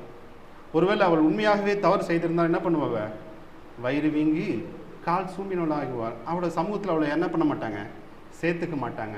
அப்போது இப்படியான ஒரு சில ஒரு கட்டுப்பாடுகள், ஒரு வரையறையும் கூட அவங்க கொடுத்துருக்குறாரு. இது அவங்களுக்கு மட்டும் இல்லை, நமக்கு கூட ஒரு கணவன் மனைவி எந்த விதத்துலையுமே கூட ஒருவர் என்ன பண்ணக்கூடாது, பொய் சொல்கிறதோ இல்லை ஒரு தயக்கமோ ஒரு சண்டையோ சச்சரவோ எதுவுமே இல்லாதபடிக்கு நீங்கள் வெளிப்படையாக இருக்கணும்னு சொல்லி தேவன் என்ன பண்ணுறாரு, நமக்கு இது மூலமாக ஒரு அறிவுறுத்துக்கிறார். எந்த விதத்துலையுமே இப்போ நான் அந்த சந்தேகம் மட்டுமே இல்லை, வேறு எந்த பிரச்சனை இருந்தாலும் சரி, வேறு நீங்கள் என்ன பண்ணணும், உங்களுக்குள்ளாகவே நீங்கள் பேசி ஒவ்வொருத்தரும் வெளிப்படுத்தணும். அது யாராக இருந்தாலும் சரி, ஆணாலும் சரி பெண்ணாக இருந்தாலும் சரி. அடுத்ததாக ஒரு விரதத்தையும் சொல்கிறாரு. அது என்ன விரதம், நசரேயன் விரதம் என்ற ஒரு விரதத்தையும் கொடுக்குறாரு. ஆக விரதம் நீங்கள் இருக்கணும்னு ஒரு இடத்துல என்ன பண்ண மாட்டார், கட்டாயமாக சொன்னதில்லை. ஆனால் பண்டிகையை என்ன பண்ணியிருக்காரு, கட்டாயம் பண்ண சொல்லியிருக்கிறாரு. அது ஒரு சில பண்டிகைகள் இருக்குது. ஆனால் இங்கே விரதத்தை குறித்து என்ன பண்ணல, ஒருதோறும் கட்டாயமாக சொன்னதில்லை. ஆனால் நீங்கள் விரதம் இருக்கணும்னு முடிவு பண்ணிட்டீங்கன்னா என்ன பண்ணணும், அதை நீங்கள் கட்டாயமாக பண்ணணும்னு சொல்கிறாரு. புரியுதுங்க என்னன்னு சொல்லிட்டு, விரதம் நீங்கள் இருக்க வேண்டாம்னு சொல்லலை. ஆனால் இருக்குன்னு நீங்கள் நேர்ந்துக்கிட்டீங்க, இல்லை நீங்கள் நிறுத்திக்கணும் ஒரு வாக்கு கொடுத்துட்டீங்கன்னா என்ன பண்ணிடுறீங்க, அதில் உறுதியாக இருக்கணும். அப்போ அந்த உறுதி இல்லாதவன் என்னன்னா அது என்ன பண்ண மாட்டாங்க, தேவன் ஏற்றுக்க மாட்டார். அப்போது நீங்கள் அந்த நசரேயன் விரதம் என்னன்னா, எனக்கு இருக்கிற இந்த உலக பிரகாரமான ஒரு சந்தோஷத்தை விட நீர் எனக்கு மேன்மையானவர்ன்றது தான் இந்த நசரேயன் விரதம்.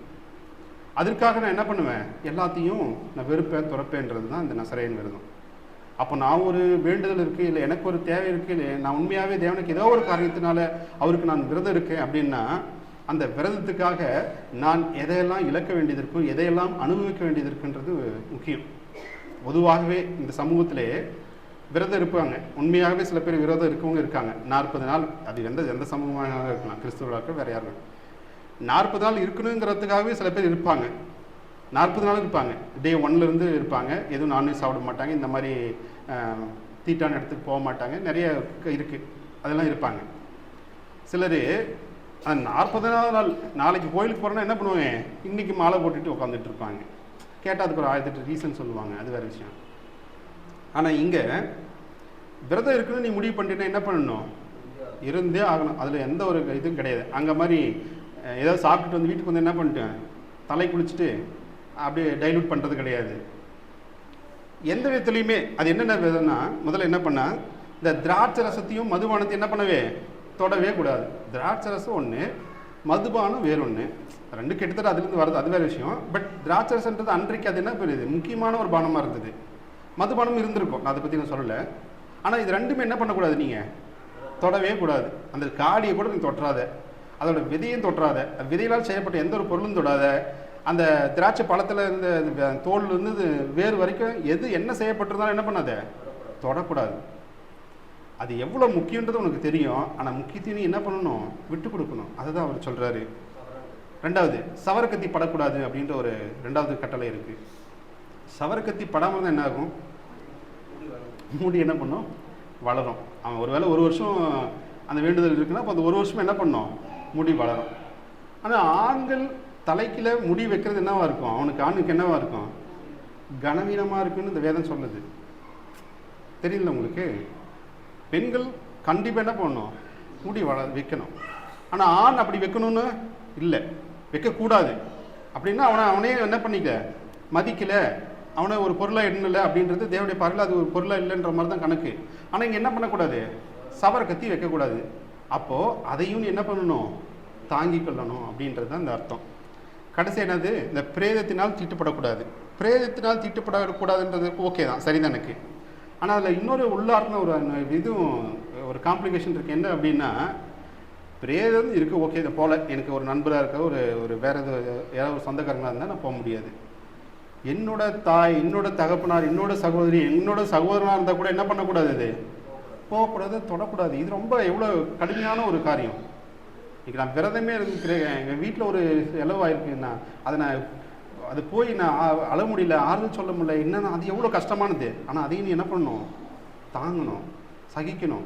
அப்போது நசரேயன் விரதம்ன்றது இந்த ஈஸியான காரியம் இல்லை, ரொம்ப கடுமையான காரியம்.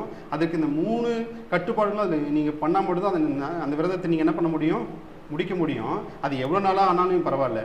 ஒரு வேளை நீங்கள் போகிறீங்க, போயிட்டு இடத்துல உனக்கே தெரியாமல் ஒரு பாடி உள்ள கீழே கடந்தது, நீங்கள் பார்த்துட்டீங்க, இல்லை தொட்டுட்டீங்க, அப்படின்னா அது ஒரு தீட்டு தானே. நீங்களா ஒரு சாவுன்னு தெரிஞ்சு நீங்கள் போகல, பட் உங்களை தேடி ஏதாவது ஒன்று உங்களுக்கு முன்னே என்ன ஆயிடுச்சு, நடந்துருச்சு. அப்போ அது ஒரு தீட்டு. நான் ஒரு நசரேயனாக இருந்துட்டு எனக்கு அந்த தீட்டு ஆயிடுச்சு அப்படின்னா என்ன பண்ண முடியும், 7 நாள் கழிச்சு என்ன பண்ணணும், தீட்டை கழிக்கணும். என்ன பண்ணணும், மறுபடியும் என்ன பண்ணணும், மொட்டை அடிக்கணும். முதல்ல மொட்டை அடிக்கக்கூடாது, இப்போ தீட்டை கழிக்கிறதுக்கு என்ன பண்ணணும், மஸ்ட்டு மொட்டை அடிக்கணும். அதுக்கு பாவநிறுத்தி செய்யணும், மற்ற எல்லா வழியும் செய்யணும். அடுத்தது என்ன பண்ணணும், மறுபடியும் முதல்லேருந்து ஸ்டார்ட் பண்ணணும். எங்கே நம்ம ஸ்டார்ட் பண்ணமோ அந்த பகுதியிலேருந்து மீண்டும் அந்த ஸ்டார்ட் பண்ணி என்ன பண்ணணும், அந்த விரதத்தை முடிக்கணும். அது வரைக்கும் இந்த கட்டுப்பாடுகள் திரும்ப திரும்ப உங்களுக்கு பொருந்துன்றதை சொல்கிறேன். அடுத்ததாக காணிக்கை குறித்து தேவன் அந்த இடத்துல அவளுக்கு கற்றுக் கொடுக்குறார். இப்போ எல்லா கோத்திரத்தாருக்கும் பிரிச்சாச்சு, எல்லா கோத்திரத்தாலும் ஒரு குறிப்பிட்ட மக்கள் இருக்குது, அவங்களுக்கான ஆடு மாடுகள் இருக்குது, எல்லாமே இருக்குது. இப்போ அவங்களுக்கு என்ன பண்ணணும், காணிக்கைன்ற ஒரு விஷயத்தை கொண்டு வராரு. அப்போ அவங்க எல்லாம் என்ன பண்ணுறாங்க, அவங்களுக்கான காணிக்கை எடுத்துகிட்டு வந்து இந்த ஆசாரியனுக்கும் ஆசாரிப்பு கூடாரத்துக்கும் அவங்க பலியின் மூலமாகவும் காணிக்கை மூலமாகவும் அவங்கள செலுத்த முடியும். இது செலுத்தினா தான் இந்த லேவியரும் சரி, இந்த ஆசாரியனுக்கும் சரி அவங்க போஷிக்க முடியும். அப்போது காணிக்கை இந்த பகுதி முக்கியமாக இருக்கிறது. ஒவ்வொரு முறையும் இந்த மோசையான கர்த்தரிடத்தில் பேசும் பொழுது எப்படியாக பேசியிருப்பாருன்னா, இந்த ஆசாரிப்பு கூடாரத்தின் உள்ளே இருக்கிற உடன்படிக்கும் பெட்டியின் மேலே என்ன இருக்கும், 2 கேருபீன்கள் இருக்குது. அதன் வழியாகத்தான் தேவன் என்ன பண்ணுறாரு, தேவன் மோசேக்கு முகமுகமாய் பேசினார். மற்றவர்களுக்கு கூட அப்படி இல்லை. அந்த இடத்துல அவர் தேவன் வெளிப்படுத்துகிறார். இந்த இடத்துல நீங்கள் ஒருவேளை நீங்களாக இருக்கலாம், இல்லை இதுக்கு முன்னாடி இருந்த லேவியர்களாக இருக்கலாம். நீங்கள் ஒரு ஆசாரிப்பு பணியை நீங்கள் செய்யணும் அப்படின்னா முதல்ல நீங்கள் என்ன பார்க்கணும், இப்போது அன்னைக்கு அத்தனை 12 கோத்திரத்தாலிருந்து இந்த லேவியரை பிரித்து இப்போ ஆசாரி ஊழியம் செய்கிறதுக்காக கொண்டு வந்தாச்சு. இப்போ ஆசாரி ஊழியம் செய்கிறவங்க என்னவா இருக்கணும்னா முதல்ல பரிசுத்தமாக இருக்கணும். அவங்களை என்ன பண்ணணும், பரிசுத்தப்படுத்தணும். அவங்களுக்கு அந்த பரிசுத்தை பற்றி தெரியாது, அவங்க என்ன அப்போது இந்த மாதிரி இல்லை. அப்போது அவங்கள பரிசுத்தப்படுத்துறதுக்கு என்ன பண்ணுவாங்க, அவங்கள உட்கார வச்சு இதே மாதிரி தான் எல்லாமே எல்லா வேலையும் பண்ணிவிட்டு ஆசிரியருக்கும் ஆசிரியர் குமார பசங்களுக்கு என்ன செஞ்சாங்களோ அதே தான் இவங்களுக்கும் சொன்னால் அபிஷேகம் மட்டும் பண்ணலை. அந்த இஸ்ரவேலுக்கு சார்பாக தான் இந்த லேவியர் என்ன பண்ணுறாங்க, இவங்களுக்கு கொடுக்குறாங்க. அப்போ இஸ்ரவேலர் எல்லாத்தையும் கூப்பிட்டு வந்து இவங்களை சாட்சியாக வச்சு இவங்களுக்கு என்ன பண்ணுறாங்க, பரிசுத்தப்படுத்துகிறாங்க. இப்படி பண்ணால் மட்டும்தான் என்ன பண்ண முடியும், நீங்கள் ஆசாரிய ஊழியம் செய்ய முடியும். ஒரே ஒரு வசனம் குறிப்பிடலாம். யோவான் 13ஆம் அதிகாரம் வசனம் 6-9 வாசிங்களேன். அவர் சீமோன் பேதுருவிடத்தில் வந்தபோது அவர் அவனை நோக்கி, ஆண்டவரே, நீ என் கால்களை கழுவலாமா என்றான். இயேசு அவனுக்கு பிரதியுத்தரமாக, நான் செய்கிறது இன்னதென்று இப்பொழுது நீ அறியாய், இனிமேல் அறிவாய் என்றார். பேதுரு அவரை நோக்கி, நீ ஒரு காலம் என் கால்களை கழுவப்படாது என்றான். இயேசு அவனுக்கு பிரதியுத்தரமாக, நான் உன்னை கழுவாவிட்டால் என்னிடத்தில் உனக்கு பங்கில்லை என்றார். அதற்கு சீமோன் பேதுரு, ஆண்டவரே, என் கால்களை மாத்திரமல்ல, என் கைகளையும் என் தலையையும் கூட கழுவ வேண்டும் என்றார். இயேசு அவனை நோக்கி, போதும். அப்போது நீங்களாக இருக்கலாம், நானாக இருக்கலாம், யாராக இருந்தாலும் தேவனுடைய சமூகத்தில் நீங்கள் வரணும்னு என்ன பண்ண முடியும், ஃபஸ்ட்டு பண்ணணும், நீங்கள் பரிசுத்தப்படுத்தணும். அப்போ அன்றைக்கு பேதுருவினோட காலை இயேசுவான கழுவு பண்ணும்போது இப்படி சொன்னதுக்கு அவர் சொன்னது, அப்போது நான் செய்கிறது இன்னதென்று இப்பொழுது நீ அறியாய், இனிமேல் அறிவாய் என்று பேதுருவை நோக்கி, நீ ஒரு காலம் என் கால்களை கழுவப்படாது என்றான். இயேசு அவனுக்கு பிரதியுத்தரமாக, நான் உன்னை கழுவாவிட்டால் என்னிடத்தில் உனக்கு பங்கில்லை என்றார். அப்போ பரிசுத்தம் இல்லாமல் தேவனுடைய சந்நிதியில் உங்களால் என்ன பண்ண முடியாது, பிரவேசிக்க முடியாது. சிலுவை ரட்சிப்பு எனக்கு தான் தெரிஞ்சும் நீங்கள் ரட்சிக்கப்படாமல் அவருடைய சிலுவையில் வரதில் எந்த ஒரு பயனும் இல்லை. அப்போ நீங்கள் முதல்ல என்ன பண்ணணும், ரட்சிக்கப்படணும், பரிசுத்தமாக்கப்படணும். அப்போ இங்கே பரிசுத்தமாக்கப்படுதுன்றது ரொம்ப அவசியமாக இருக்குது. அன்றைக்கு லேவியருக்கும் அப்படி தான் பரிசுத்தமாக்கப்பட்டு தான் அவங்களை என்ன பண்ணாங்க, உள்ள அந்த ஆசாரிய ஊழியத்திற்காக அவர்கள் எடுத்துக்கொண்டார்கள். அடுத்ததாக பண்டிகை குறித்து தேவன் அவளுக்கு சொல்லுகிறார். பண்டிகை ரொம்ப கடுமையானதாக இருக்குது, ஏன்னா அது ஒரு கட்டளையாக சொல்லப்பட்டது. அன்றைய நாளே 3-4 பண்டிகைகள் ஆசரிக்க சொல்லியிருந்தார். அதில் முக்கியமானது என்னது, இந்த பஸ்கா பண்டிகை. இந்த பஸ்கா பண்டிகை நீங்கள் கேள்விப்பட்டிருப்பீங்க, அதனால் ரொம்ப தெளிவாலாம் வேண்டாம். ஆனால் குறித்த நேரத்தில் என்ன பண்ணது, அனுசரிக்கணுன்றது ஒரு முக்கியமானதாக இருக்குது. அப்போ எந்தெந்த நாளில் நீங்கள் அனுசரிக்கணும், வருஷத்தில் 1வது மாதத்தில் என்ன பண்ணணும், 14வது நாளில் இந்த பஸ்காவை நீங்கள் அனுசரிக்கணுன்றது தேவனுடைய வார்த்தை. ஒருவேளை இந்த பஸ்காவை நீங்கள் அனுசரிக்க முடியல, தவறிட்டீங்க, இல்லை நீங்கள் தீட்டுப்பட்டுட்டீங்க, இல்லை பாளையத்துக்கு வெளியே இருக்கீங்க அப்படின்னா நீங்கள் என்ன பண்ணணும், 2வது மாதம் 14ஆம் தேதி நீங்கள் அதை நீங்கள் பஸ்காவே பண்ணிடணும்.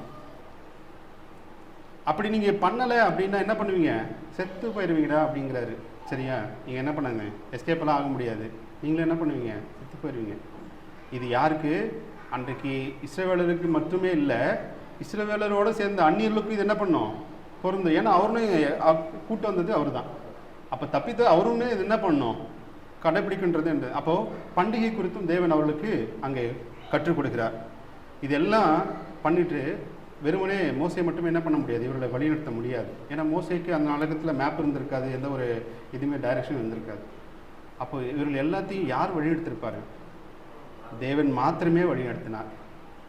தேவன் எப்படி முன்னாடி இருந்து அவர் போயிருப்பாரா அப்படின்னு கேட்டால் நேரடியாக இல்லை. அப்போ எதன் மூலமாக அவருக்கு அடையாளப்படுத்துகிறார், மேக ஸ்தம்பத்தின் மூலமாக இவர்களை அடையாளப்படுத்துகிறார். முதலாவது நிறைய வழிகளில் அவர் வழிநடத்தினதை பார்க்குவோம். முதலாவது மேகத்தின் மூலமாகத்தான் வழிநடத்திருக்கிறாரு. எப்படிலாம் இவங்க அங்கேருந்து எகிப்திலிருந்து இங்கே இப்போ வரைக்கும் சரியா வழிநடத்துறது மேகத்தின் மூலமாக மட்டுமே. இரவிலே அக்னி ஸ்தம்பம், பகலிலே மேக ஸ்தம்பம் நம்ம பார்த்துருக்கோம். அப்போது இவர் எப்போ இந்த மேகம் கிளம்புதோ மூவ் ஆகுதோ அப்போல்லாம் என்ன பண்ணுவீங்க, பொட்டி பொட்டிக்கெலாம் கிளம்பிட்டு என்ன பண்ணணும், கிளம்பிடணும். அது நடந்துகிட்டே இருக்கணும். அது அவர் நிற்கிற வரைக்கும் என்ன பண்ணணும், நடந்துட்டு தான் இருக்கணும். ஐயோ கால் வலிக்குது, 25 கிலோமீட்டர் தான் நடப்பேன், அவ்வளோதான் முடியும் அப்படின்னு என்ன பண்ண முடியாது, உட்கார முடியாது. ஒரு தடவை இது அந்த குறிப்பிட்ட பகுதியில் நாம் பார்ப்போம். 10ஆம் அதிகாரம், என்னாகவும் 10ஆம் அதிகாரம் 32, 33 வாசிப்போம்.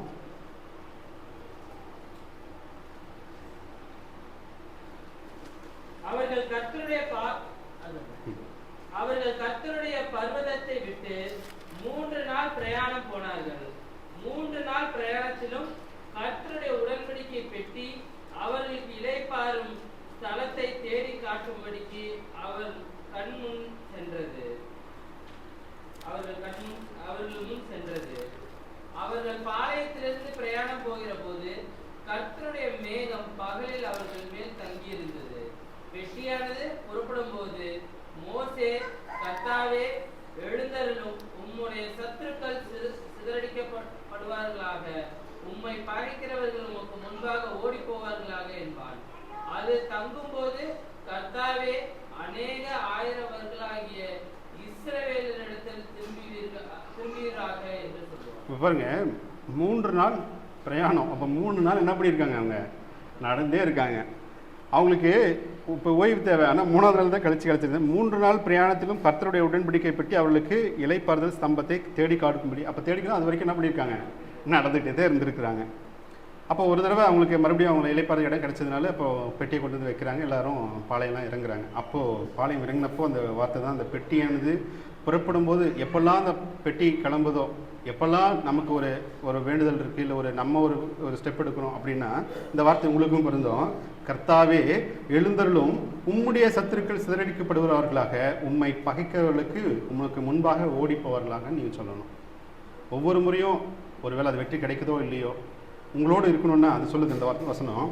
அது தங்கும்போது கர்த்தாவே, அநேக ஆயிரவர்களாகிய இஸ்ரவேலிடத்தில் திரும்புவீராக என்று சொல்லுவான் அப்படின்னு சொல்லிட்டு இந்த வசனம் அழகாக சொல்லப்பட்டிருக்கிறது.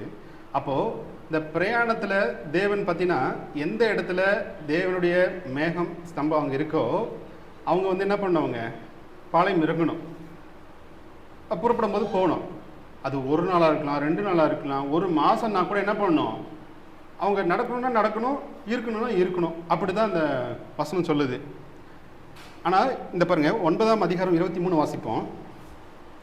கர்த்தருடைய கட்டளையின்படியே பாளையம் இறங்குவார்கள், கர்த்தருடைய கட்டளையின்படியே பிரயாணம் பண்ணுவார்கள்.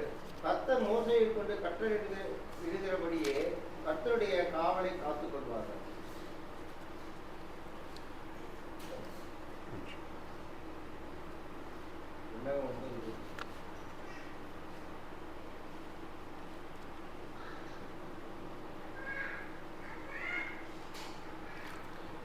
ஓகே, அது வேறு குறிப்பிட்டுட்டேன். இப்போது மேகத்தின் மூலமாக தேவன் அவர்களை வழியெடுத்ததை நம்ம பார்த்தோம்.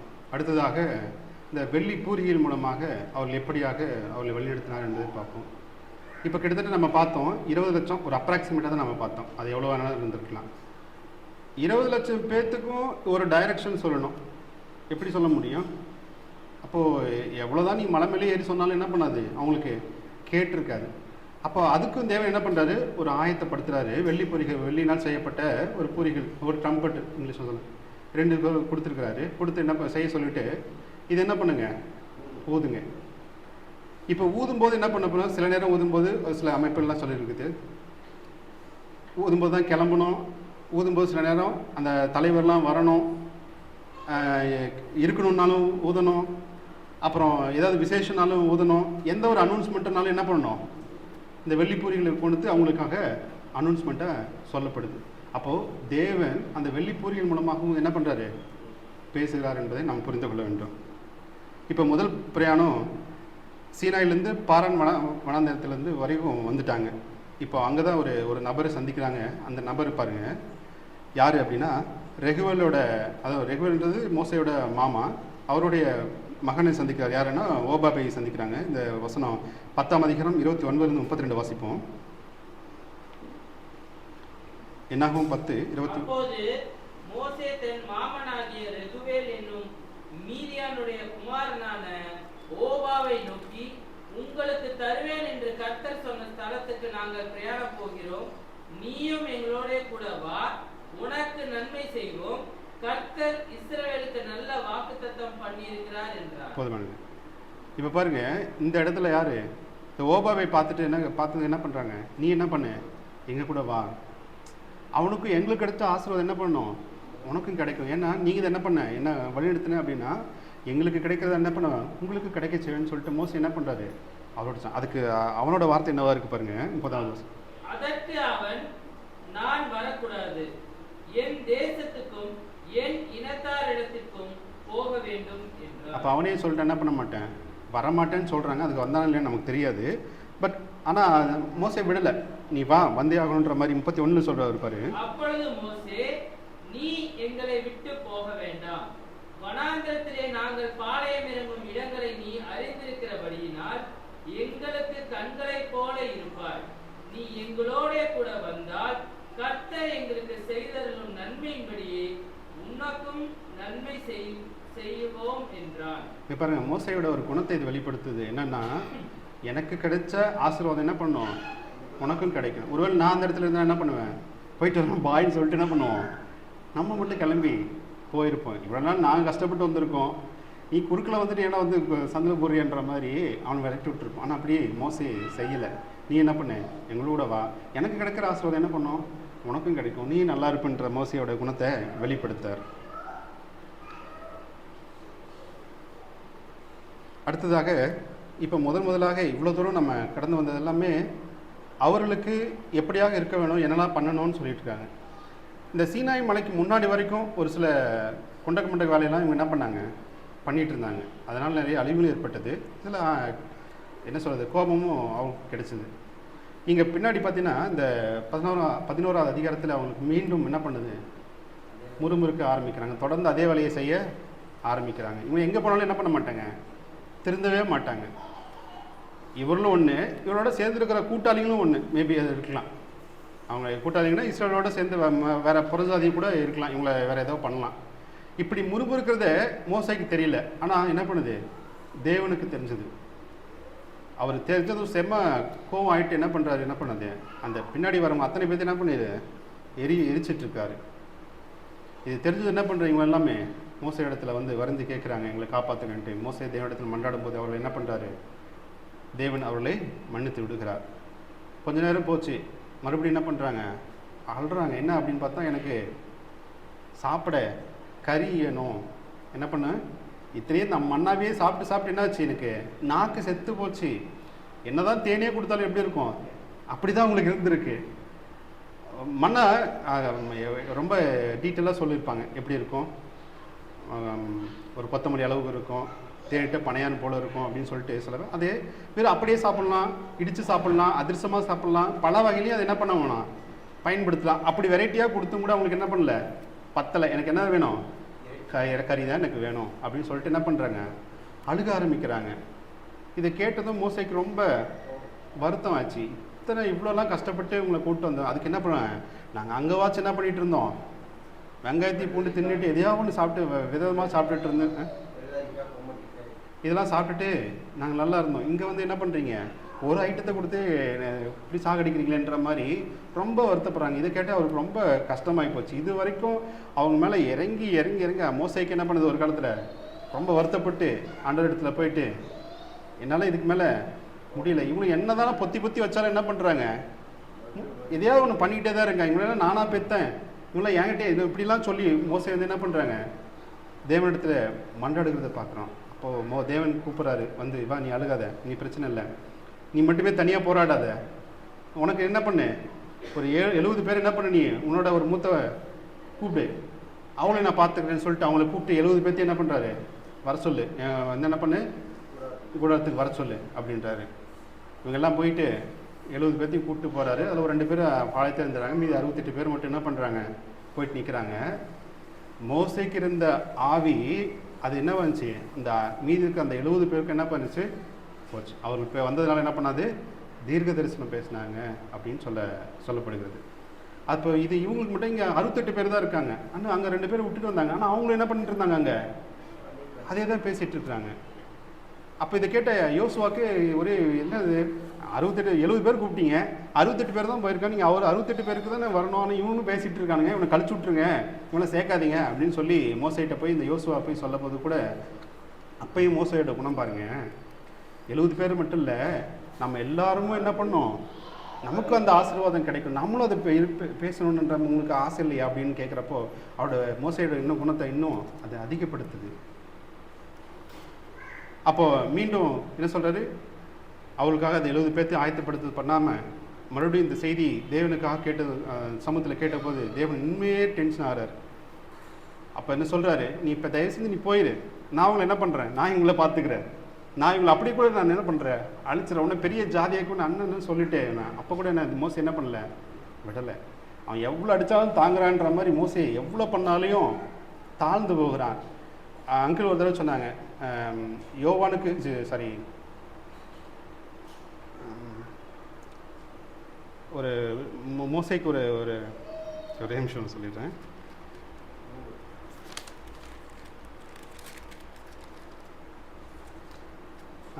இந்த 12ஆம் அதிகாரம் வசனம் 3ல் மோசேயானவன் பூமியில் உள்ள சகல மனிதர்களும் மிகுந்த சாந்த குணமுள்ளவன். சாந்த குணமுள்ளவன், இவன் சாந்த குணமுள்ளவனான்னு எனக்கு தெரியாது மோசே. ஏன்னா அங்கே எகிப்தில் என்ன பண்ணிட்டு வந்தார், எகிப்து இஸ்ரேலை காப்பாற்றுறதுக்காக என்ன பண்ணாங்க, ஒரு கொலையை பண்ணிட்டு தான் வந்தார். அது ஓகே, அதில் ஒன்று. அது தேவனு பார்வையில் என்ன பண்ணது, சரின்னு பட்டது. சில நேரம் தேவனே கோவப்பட்டு இவங்க இஸ்ரேலில் அழிக்கணும் முடிவு பண்ணும்போது இங்கே என்ன பண்ணுறாரு மோசே, ஐயோ பண்ணிடாதீங்க இவளை காப்பாற்றுங்கன்னு சொல்லிட்டு இவர் போய் முன்னாடி வந்து நிற்கிறாரு. அப்போது ஒரு தடவை 2 தடவை இல்லை, கிட்டத்தட்ட இந்த பகுதியில் 13 இடத்துல மோசே என்ன பண்ணுறாரு, அவங்களுக்காக போய் மன்றாடுகிறத பார்க்குறோம். அப்போது இப்படிலாம் பண்ணவனே இப்போ இந்த வார்த்தை, இந்த வசனம் எப்படி சொல்கிறது, மோசேயான பூமியில் உள்ள சகல மனிதர்களும் மிகுந்த சாந்த குணம் உள்ளவன் சொல்கிறாங்க. அப்போ இவனை போகிற ஒரு ஆளே இல்லைன்ற மாதிரியும் அந்த அடுத்தவரை சொல்லுவாங்க, அப்புறம் பார்க்கலாம். அப்போ இது கேள்விப்பட்டதும் ஆண்டவருக்கு ரொம்ப கோவம் வருது. சரி ஓகே, நீ கவலைப்படாது, இப்போ நான் வேணா அவங்க என்ன கறி தான் வேணும் அவ்வளோதானே, அதுதானே அவங்கள போதும் அப்படின்ட்டு கேட்கல. இப்போ நான் ரெடி பண்ணுறேன், என்ன பண்ணு, வெயிட் பண்ணு. அதுக்கு மோசே சொல்கிறாரு, 21ஆம் வசனம் எங்கள் 11ஆம் அதிகாரம். அதற்கு மோசே, என்னோடு இருக்கிற காலாட்கள் 6 லட்சம் பேர் 1 மாதம் முழுவதும் புசிக்கும்படி அவர்களுக்கு இறைச்சி கொடுப்பேன் என்று சொன்னீரே, ஆடு மாடுகளை அவர்களுக்காக அடித்தாலும் அவர்களுக்கு போதுமா, சமுத்திரத்து மச்சங்களெல்லாம் அவர்களுக்காக சேர்த்தாலும் அவர்களுக்கு அவ்வளோ திண்ணி மடங்களாக இருக்கானுங்க இவனுங்க. இவங்களை வச்சு நான் என்ன பண்ண முடியாது, கறியெல்லாம் கொடுக்க முடியாது, நீங்கள் என்ன பண்ணுங்க மண்ணாவே கொடுக்குன்ற மாதிரி தான் இவர் சொல்லியிருப்பார். ஆனால் என்ன பண்ணுறாரு, அந்த அடுத்த வசந்த பாரு. அதற்கு கர்த்தர் மோசையை நோக்கி, கர்த்தருடைய கை குறுகி இருக்கிறதோ, என் வார்த்தையின்படி நடக்குமோ நடவாதோ என்று நீ இப்பொழுது காண்பாய் என்றார். ஏப்பா நீ கூடவே நம்ப மாட்டேங்கிற, நடக்குதா இல்லைன்னு மட்டும் நீ என்ன பண்ணு பாரு அப்படின்னு சொல்லிட்டு அடுத்த காரியமே இருக்கும். பொரித்த காடை சமுத்திரத்துலேருந்து ஒரு காற்று வீச பண்ணி அந்த காடை வந்து விழுது அந்த சமுத்திரத்தில், அந்த பாளையம் ஃபுல்லாகவே. அந்த காடையோட அளவு கேட்டு நீங்கள் உண்மையாகவே வேந்துருவீங்க. 60 நான் சொன்னேன் 20 லட்சம் பேர் கிட்டத்தட்ட நான் சொன்ன இந்த ஒரு டிஸ்ட்ரிக்டே கவர் பண்ணும். அப்போது நீங்கள் நினச்சிக்கோங்க, அந்த காடை எப்படி விழுந்ததுன்றதை மட்டும் கொஞ்சம் தெளிவாக சொல்லியிருப்பார். அந்த பாளையத்துக்குள்ளவே 2 முழத்துக்கு அந்த காடை வந்து மிதக்குமா இருக்குமா. பாளையத்துக்கு வெளியும் அவங்க இருக்கிற இடத்துக்கும் வெளியும் கிட்டத்தட்ட ஒரு நாள் பிரயாணம் பண்ணால் அந்த அளவுக்கு காடை அது வரைக்கும் இருக்கும். இந்த பக்கம் ஒரு நாள் நடந்தால் இந்த பக்கம் மொத்தம் ஒரு இந்த பக்கம் ஒரு 25 கிலோமீட்டருக்கு, இந்த பக்கம் ஒரு 25 கிலோமீட்டருக்கு காடை இருக்குது. அது 2 முழ உயரத்துக்கு இருக்குது. இதை பார்த்தோன்னு சும்மா இருக்குவானுங்களே, இது வரைக்கும் மண்ணாவே தின்னுட்டு என்ன பண்ணுறானுங்க, கறியை பார்த்தோன்னே அவனுக்கு பொறுக்கலை. எல்லாரும் போய் என்ன பண்ணுறாங்க, அள்ளி அள்ளி சேர்க்குறாங்க. அதில் குறைஞ்சது கடைசி இவ்வளோதான் என்னால் அள்ள முடியும், இதுக்கு மேலே நான் அள்ள முடியாது அப்படின்னு சொன்னதுன்னே 220 கிலோ, அதாவது 10 செகண்ட் சொல்லியிருப்பாங்க. 220 கிலோ என்ன பண்ணால் அள்ளியிருக்கான்னு அர்த்தம். அது எத்தனை நாள் அள்ளியிருக்கான்னு பாருங்கள். ஒரு பகல் முழுவதும், ஒரு ரா முழுவதும், அடுத்த நாள் முழுவதும், கிட்டத்தட்ட என்ன பண்ணியிருக்காங்க 2 நாள் அந்த காடியை பொறுக்கிற வேலையை மட்டுமே பார்த்துருக்குறானுங்க. அப்போ எவ்வளோ வெறியாக இருந்திருப்பானுங்க பாருங்கள். அப்போ என்ன சொல்கிறாரு தேவன், இவர்கள் சாப்பிட்டு இந்த பல்லு இருக்கிற கறி என்ன பண்ணுறேன் உள்ளே போகிறதுக்குள்ளே என்ன பண்ண மாட்டேன், சும்மா விட மாட்டேன். 31வது வசனம் வாசிங்க.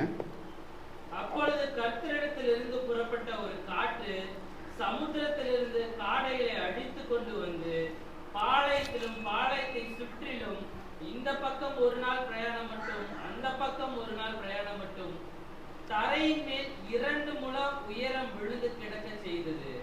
அப்பொழுது ஜனங்கள் எழும்பி அன்று பகல் முழுவதும் ரா முழுவதும் மறுநாள் முழுவதும் காடைகளை சேர்த்தார்கள். கொஞ்சமாய் சேர்த்தவன் 10 ஓமர் அளவு சேர்த்தான். அவைகளை பாளையத்தை சுற்றிலும் தங்களுக்காக குவித்து வைத்தார்கள்.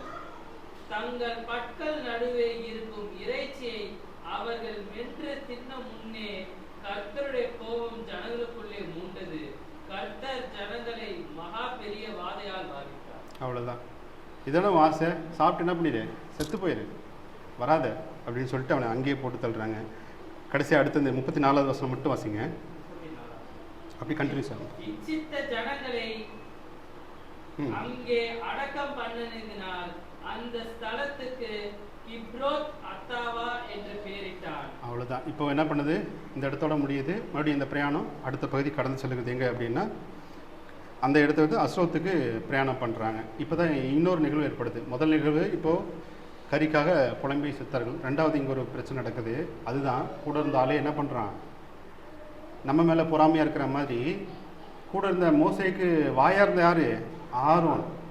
அவனுக்கு தெரியும், அந்த ஜனங்களுக்கு தெரியுமா இல்லையான்னு தெரியல எனக்கு, ஆனால் ஆரோனுக்கு தெரியும் தேவன் மோசையோட பேசுகிறாருன்றது தெரியும். அவர் மூலமாக தான் அநேக காரியங்கள் வெளிப்படுத்துகிறான்னு தெரியும், அநேக ஆசீர்வாதங்கள் அவர் மூலமாக தான் தருகிறான்னு தெரியும். ஆனால் அந்த ஆரோனும் மிரியாமும் என்ன பண்ணுறாங்க, அவனை ஏன் உங்ககிட்ட மட்டும் தான் பேசுவாரா, எங்ககிட்டலாம் பேச மாட்டாரா, எங்கிட்ட பேசினது இல்லையான்னு சொல்லிட்டு என்ன பண்ணுறாங்க, அவனை போய் அவமானப்படுத்தேன். அதுக்கு தான் அந்த வார்த்தை சொல்லுது, மோசையானவன் பூமியில் உள்ள சகல மனிதனும் மிகுந்த சாந்தவனும் உள்ளவனாக இருந்தான். சடுதியிலே கர்த்தர் என்ன பண்ணுறாரு, அவங்கள 3 பேர் என்ன பண்ணு, நீங்கள் வா 3 பேர் அங்கே வா பேசிக்கலாம், வா நீ எது இருந்தாலும் அங்கே வான்னு பேசிக்கலான்னு கூப்பிட்டு அங்கே மிரியாமையும் ஆரோன்ட்டையும் மட்டும் கூப்பிட்டு பேசுவார். அப்பொழுது அவர், என் வார்த்தைகளை கேளுங்கள், உங்களுக்குள்ளே ஒருவன் தீர்க்கதரிசியாக இருந்தால் கர்த்தராகிய நான் தரிசனத்தில் என்னை அவனுக்கு வெளிப்படுத்தி சொப்பனத்தில் அவனுடைய பேசுவேன். உண்மையாகவே நீ என்ன பண்ண, எனக்கு விசுவாசமாக இருந்தால் அவங்ககிட்ட அதிகபட்சமாக நான் என்ன தான் பண்ணுவேன், சொப்பனத்தில் பேசுவேன். என் தாசனாகிய மோசேயோ அப்படிப்பட்டவன் அல்ல, என் வீட்டில் எங்கும் அவன் உண்மையுள்ளவன். பாருங்க, அவனுக்காக அவன் ஒரு வார்த்தை கூட பேசலை. மோசே இடத்துலேருந்து இந்த வெளியே பாருங்கள், நீங்கள் படித்து பாருங்கள். என்ன அப்படி போய் சொல்லிட்டீங்களா அப்படின்னு சொல்லிட்டு அவன் அழுகலை, முறையீட்டில் எதுவுமே சொல்லலை. ஆனால் அவனுக்கு முன்னாடி என்ன பண்ணுற தேவன் சொல். இந்த வார்த்தை நமக்கு என்னைக்கு நம்ம குறித்து தேவன் சாட்சி சொல்லுவார், இல்லை அதுக்கு தகுதியானவங்களாம் நம்ம எனக்கு இருக்குமோ எனக்கு தெரியல, இருந்தால் நல்லாயிருக்கும். அடுத்தது அந்த 8வது வசனத்தை வாசிப்போம். நான் அவனுடன் மறைபொருளாக அல்ல, முகமுகமாகவும் பிரதேட்சமாகவும் பேசுகிறேன். அவன் கர்த்தரின் சாயலை காண்கிறான். இப்படி இருக்க நீங்கள் என் தாசனாகிய மோசேக்கு விரோதமாய் பேச உங்களுக்கு பயம் இல்லாமல் போனது. அதான் ஒரு கோவம் வந்துருச்சு. என்ன பண்ணுறது, இவ்வளோ நாளாக அவங்ககிட்ட தான் பேசிகிட்டு இருக்கேன், அவங்ககிட்ட கூட நான் என்ன பண்ணல, பேசலை. இவ்வளோ தூரமும் கூப்பிட்டு வந்தது நான் தான், இவ்வளோ பண்ணது நான் தான், அது அவர் மூலம் தான் பண்ணேன், இது கூடவா அவங்களுக்கு தெரியாமல் போச்சுன்ட்டு ரொம்ப கோவம் வந்துட்டு என்ன பண்ணுறாங்க, இப்போது மிரியாமுக்கு என்ன பண்ணுறாரு, ஒரு குஷ்டத்தை வர வைக்கிறாரு, வெண் குஷ்டத்தை வர வச்சுட்டு விட்டாரு. அதுக்கப்புறம் தான் ஆர்வம் என்ன பண்ணுறாரு, வருந்தி தெரியாமல் பண்ணிட்டோம் என்னை காப்பாற்றுன்னு சொல்லிட்டு மோசை எடுத்து மண்டாடும் போது மோசை தேவனிடத்தில் அப்பவும் அவர்களுக்காக என்ன பண்ணுறாரு, மோசே பரிந்து பேசுகிறான். எல்லா இடத்துலையும் என்ன பண்ணுறவளே, மோசைக்கு பரிந்து பேசுகிற வேலை. நம்ம அப்படி இருக்குமா எனக்கு தெரியல, ஆனால் மோசைங்க அப்படி இருந்திருக்காரு, அவர்களுக்காக பரிந்து பேசினான். தேவன் என்ன பண்ணுறாரு, அப்போ சொல்கிறாரு, ஒருவேளை உன் தகப்பன் உனக்கு உன் மூஞ்சில் காரியத்துக்கு என்ன பண்ண மாட்டேன், உனக்கு வருத்தம் இருக்காதா, போய் ஒரு 7 நாளைக்கு உங்கள் வீட்டில் போயிட்டு கதவு மூடிட்டு உட்காந்துட்டு இருக்க மாட்டியா, இன்றைக்கி நான் அப்படி தானே பண்ணியிருக்கேன், அதனால் நீ என்ன பண்ணு, ஒரு 7 நாளைக்கு போய் வெளியே போ, பாளையத்துக்கு புறம்பா போயிட்டு அதுக்கப்புறம் என்ன பண்ணு உள்ள வான்னு. அதே மாதிரி 7 நாள் என்ன பண்ணுறாருங்க, வெளியே போகிறாங்க. அந்த 7 நாள் அளவும் இந்த பாளையம் என்ன பண்ணல, கிளம்பவே இல்லை. அந்த ஒருத்திக்காக என்ன பண்ணுதுங்க, காத்திருந்து. ஏன்னா அவளும் இதோட கூட சேரணும், அந்த ஆசீர்வாதத்தை பெறணுன்றதுக்காக அந்த பாளையத்தை விட்டு போகல, கூட்டிகிட்டு போகிறாரு. இப்போது அடுத்த சம்பவம் ஒன்று இருக்குது. இப்போ இது இந்த கண்டினியூஸாக வர ஒவ்வொரு அதிகாரமும் கூட தேவனுக்கு விரோதமான காரியமாக தான் இருக்கும். முதல்ல எப்படி அவங்களுக்கு நடந்ததோ இதே மாதிரி இந்த தடவை இப்படி நடக்கும். இப்போ அடுத்த ஒரு சம்பவம் நடக்குது. சரி, இப்போ கிட்டத்தட்ட கானான் பக்கம் வந்துட்டோம். சரியா, இப்போ நீங்கள் என்ன பண்ணுங்கள், உங்கள் இதுலேருந்து ஒரு 40 இது உங்களோட கோத்திரத்துலேருந்து ஒரு 12 பேரை, ஒரு கோத்திரத்தின் தலைவனாக ஒவ்வொருத்தரும் ஒவ்வொரு கோத்திரத்தில் வந்து ஒவ்வொருத்தரும் என்ன பண்ணுங்கள், 12 பேரும் நீங்கள் கிளம்பி வர சொல்லு. வந்து என்ன பண்ண, நீ அந்த மலை மாதிரி காணனை போய் சுற்றி பாருங்கள், வேவு பாருங்கள். வேவு பார்த்துட்டு வந்து அங்கே என்ன நடக்குது, என்ன இருக்குது, எப்படிப்பட்டது, கோட்டைகள் எப்படி இருக்குது, விவசாயம் எப்படி இருக்குது, பழங்கள்லாம் இருக்கா, அங்கே இருக்கிற மக்கள்லாம் எப்படி இருக்காங்களா, செத்து போயிட்டுங்க, இது மாதிரி எதையாவது ஒன்று என்ன பண்ண, நீ போய் கலெக்ட் பண்ணிட்டு வா, போய் டேட்டா கலெக்ட் பண்ணிட்டு வான்ற மாதிரி இவர் போயிட்டு என்ன பண்ணுறாரு, 12 பேர்த்தையும் அனுப்புன்னு மோசைக்கிட்ட சொல்லும்போது அவனு என்ன பண்ணுறாரு, மோசையை இந்த 12 பேர்த்தை கூப்பிட்டு அனுப்புகிறாரு. இந்த 12 பேரில் ஒரு 2 பேர் யார், யோசுவாவும் காலேபும். ஏன்னா முக்கியமானவங்க, அதுக்காக நான் சொல்கிறேன். இந்த 12 பேர் என்ன பண்ணுறாங்க, கிளம்பி ஒவ்வொரு இடத்துக்கும் அப்படியே போய் சுற்றி பார்த்துட்டு இருக்காங்க. பார்த்துருக்கு. அதே மாதிரி அவர் சொன்ன மாதிரி இந்த கானான் தேசம் எப்படி இருக்கான், பாலும் தேனும் கொடுக்குற தேசமாக இருக்குது, நல்லா செல்வ செழிப்பாக இருக்குது. அங்கே இருக்கிறதெல்லாம் ரொம்ப பராக்கிரமாக இருக்கிறானுங்க. அவங்ககிட்ட நாங்கள் இருக்கும்போது எப்படி இருக்கோம், வெட்டி கிளி மாதிரி இருக்கானுங்களாம். அப்போ அவங்க எவ்வளோ பேர் இருப்பானுங்க? அப்போ அவங்க இருக்கிற எல்லா செழிப்பும் பார்த்தீங்கன்னா அவங்க அந்த ஒரு இது சொல்லியிருப்பாங்க. ஒரு திராட்சைக்குள்ள எப்படி இருக்கும், ரெண்டு பேர் ஒரு கோலை வச்சு தூக்கிட்டு வர அளவுக்கு அந்த திராட்சை. இப்போ நமக்கு இருக்கிற திராட்சைக்குள்ள ஒரு கொலையில் ஒரு பழம் தான் இருக்கும் போல இருக்கு. அப்போ அங்கே செழிப்பு எப்படி இருக்கான் பாருங்க. அந்த செழிப்பை அவர் சொல்கிறதுக்காக அதை எப்படி டெவலப் பண்ணியிருக்காங்க சொல்லியிருக்காரு.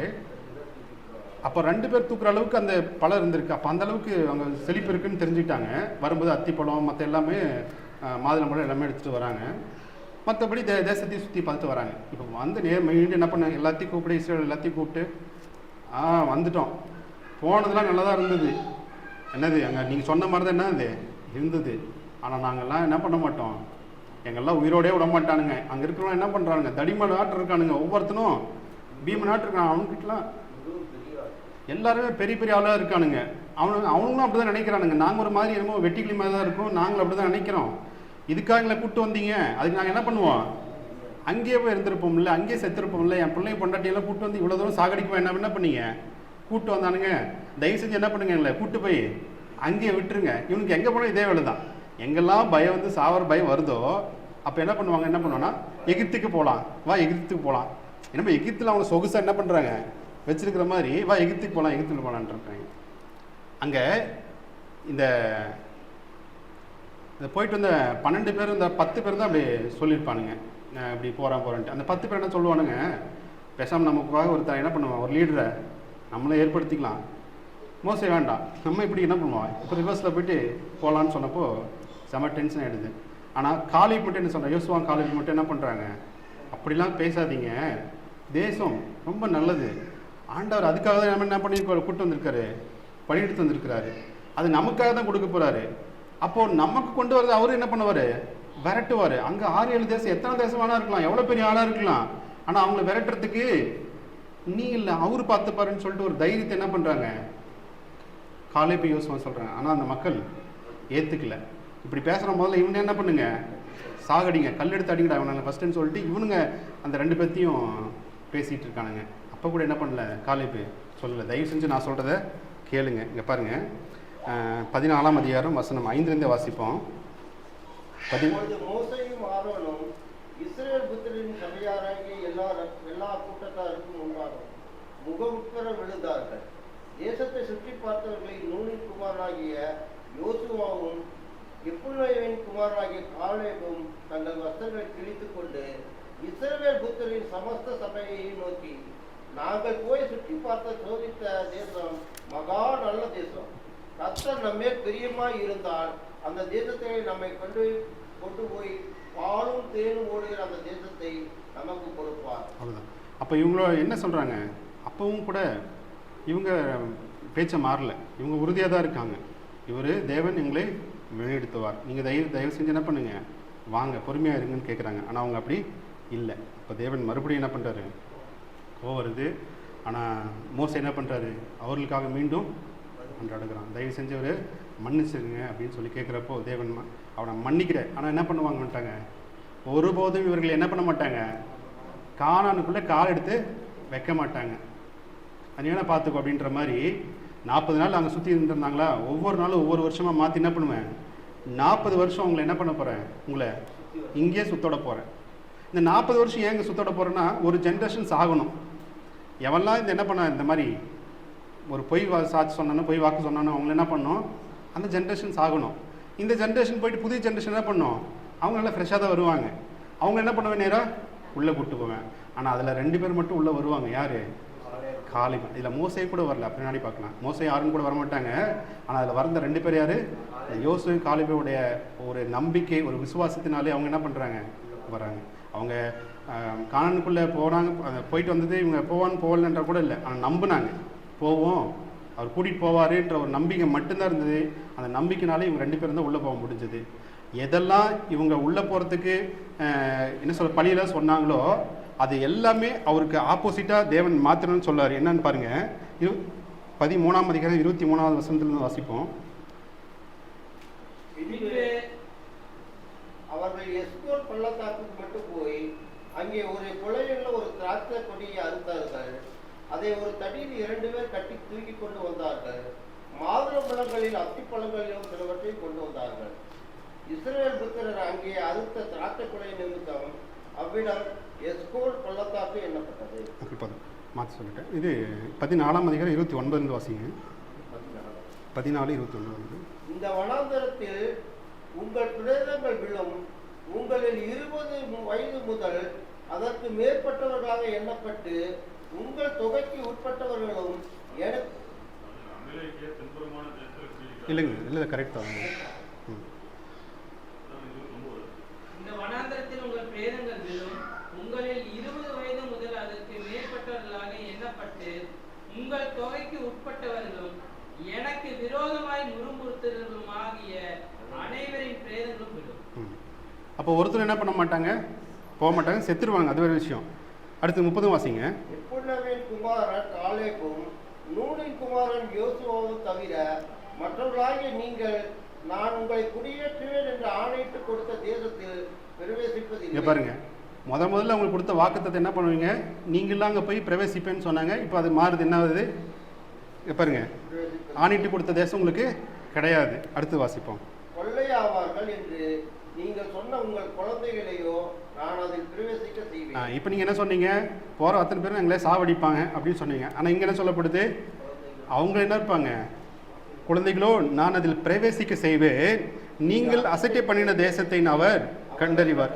அடுத்து வாசிங்க. உங்கள் பிரேதங்களோ இந்த வனாந்தரத்திலே விழும், அவைகள் வனாந்தரத்திலே விழுந்து தீர் மட்டும் உங்கள் பிள்ளைகள் 40 வருஷம் வனாந்தரத்திலே திரிந்து நீங்கள் சோரம் போன பாதகத்தை சுமப்பார்கள். அது மொத்தம் 40 வருஷம் இந்த இதோடையே தான் அவங்க இருப்பாங்க. ஆனால் நீங்கள் போக மாட்டீங்க. அதில் அவர் தெளிவாக இருக்காரு.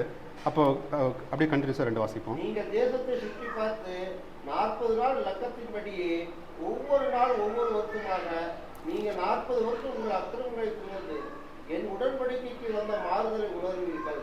கர்த்தராகிய நான் இதை சொன்னேன். எனக்கு விரோதமாய் கூட்டம் கூடின இந்த பொல்லாத சபையார் யாவருக்கும் இப்படியே செய்வேன். 37. சபையார் எல்லாரும் அவனுக்கு விரோதமாக முறுமுறுக்கும்படி அந்த துர்ச்செய்தியை சொன்னவர்களாகிய அந்த மனிதர் கர்த்தருடைய சந்நிதியில் வாதையினால் செத்தார். அவ்வளோதான், செத்துட்டாங்க. இப்போ என்ன பண்ணுறாங்க, மீதி இருக்கவங்க என்ன பண்ணணும், நம்ம தப்பிச்சு எப்படியாவது நம்ம கானானுக்கு போயிடணும். அவங்க மறுபடியும் வேற இன்னும் திருந்தலை. அவங்க எப்போ திருந்த மாட்டாங்க, அந்த விஷயம். அவங்க என்ன பண்ணுறாங்க, பிளான் பண்ணி என்ன பண்ணுறானுங்க, நம்ம கானானுக்கே போகலாம், பர்மிஷன் வேண்டாம், மோசே சொல்ல வேண்டாம், நம்ம எப்படியாவது போய் முன்னாடி போய் சேர்ந்துடலான்னு சொல்லிட்டு என்ன பண்ணுறாங்க, மலை மேலே ஏறுறாங்க. அப்போ மோசே சொல்கிறாரு, அவ்வளோதான், உங்களோட இது முடிஞ்சு போச்சு, நீங்கள் போக மாட்டீங்க. நீங்கள் ஏறினாலும் என்ன பண்ணுவாங்க, அமலேக்கர் என்ன பண்ணுவாங்க, உங்களை விரட்டுவானுங்க, நீ போகாதீங்க அப்படின்னு சொன்னாங்க. ஆனால் அப்பவும் அவங்க கேட்கல. மறுபடியும் நீங்கள் மேலே ஏறுறானுங்க, அவங்க துரத்தி தான் உங்களை கீழே விட்றானுங்க. அவ்வளோதான். இந்த நாள் இதை பகுதி மட்டும் போதும். மீண்டும் நம்ம அடுத்ததோட கண்டினியூ பார்ப்போம் அடுத்த வாரம். அப்போ இந்த நாளில் நம்ம எத்தனை காரியங்களே தேவன் சொல்லியிருக்கிறார், எத்தனை என்ன சொல்கிறது, அநேக காரியங்களே தேவன் பொறுமையோட கையாளும் என்று தான் நினச்சிருந்தார். ஆனால் இவங்க என்ன பண்ணல, அந்த பொறுமையை ஒவ்வொரு தடவை என்ன பண்ணாங்க, சோதிக்கிறாங்க. மோசையோட பொறுமையும் மோசையோட குணமும் இவர்கள் யாருக்குமே கிடையாது. அப்படி இருந்த ஒரு மனிதனே சில நேரத்தில் என்ன பண்ணாங்க, ஒரு சின்ன தவறுதனாலே அவனும் கூட அந்த தேசத்தை அனுபவிக்க முடியாத சூழ்நிலை ஏற்பட்டது. இன்றைக்கு நாமும் கூட சின்ன சின்ன காரணத்தினாலே, இல்லை சின்ன சின்ன ஒரு பிரச்சனைனால, பெருசாக கூட தேவை, அட்லீஸ்ட் சின்னது, அந்த காரணத்தினாலே நம்ம என்ன பண்ணுறோம், நம்மளோட பொறுமையை நம்ம என்ன பண்ணுறோம், இழந்து போகிறோம். அதனால் தேவனுடைய ஆசீர்வாதத்தை இழுப்போம். எப்போல்லாம் நமக்கு அவிவிசுவாசம் கிடைக்குதோ அப்போல்லாம் நமக்கு என்ன பண்ணும், ஒரு இழப்பும் நமக்கு ஏற்படும், ஒரு நம்பிக்கை இல்லை. அவங்களுக்கு என்ன பண்ணுது, அன்றைக்கி ஒரு தடவை என்ன சொன்னார், நீங்கள் பழுகி பெருகுங்கள் சொல்லிட்டு ஆதியாகமத்தில் சொல்லியிருப்பார். அவரே சொன்னார், தேவன் என்ன சொல்லுங்க, பழுகி பெருகி பூமியை நிரப்புங்கள். இங்கே அவருடைய காரியத்தினால இவங்க இங்கே என்ன பண்ணாங்க, அழிக்கப்படுகிறதையும் பார்க்க முடிஞ்சுது.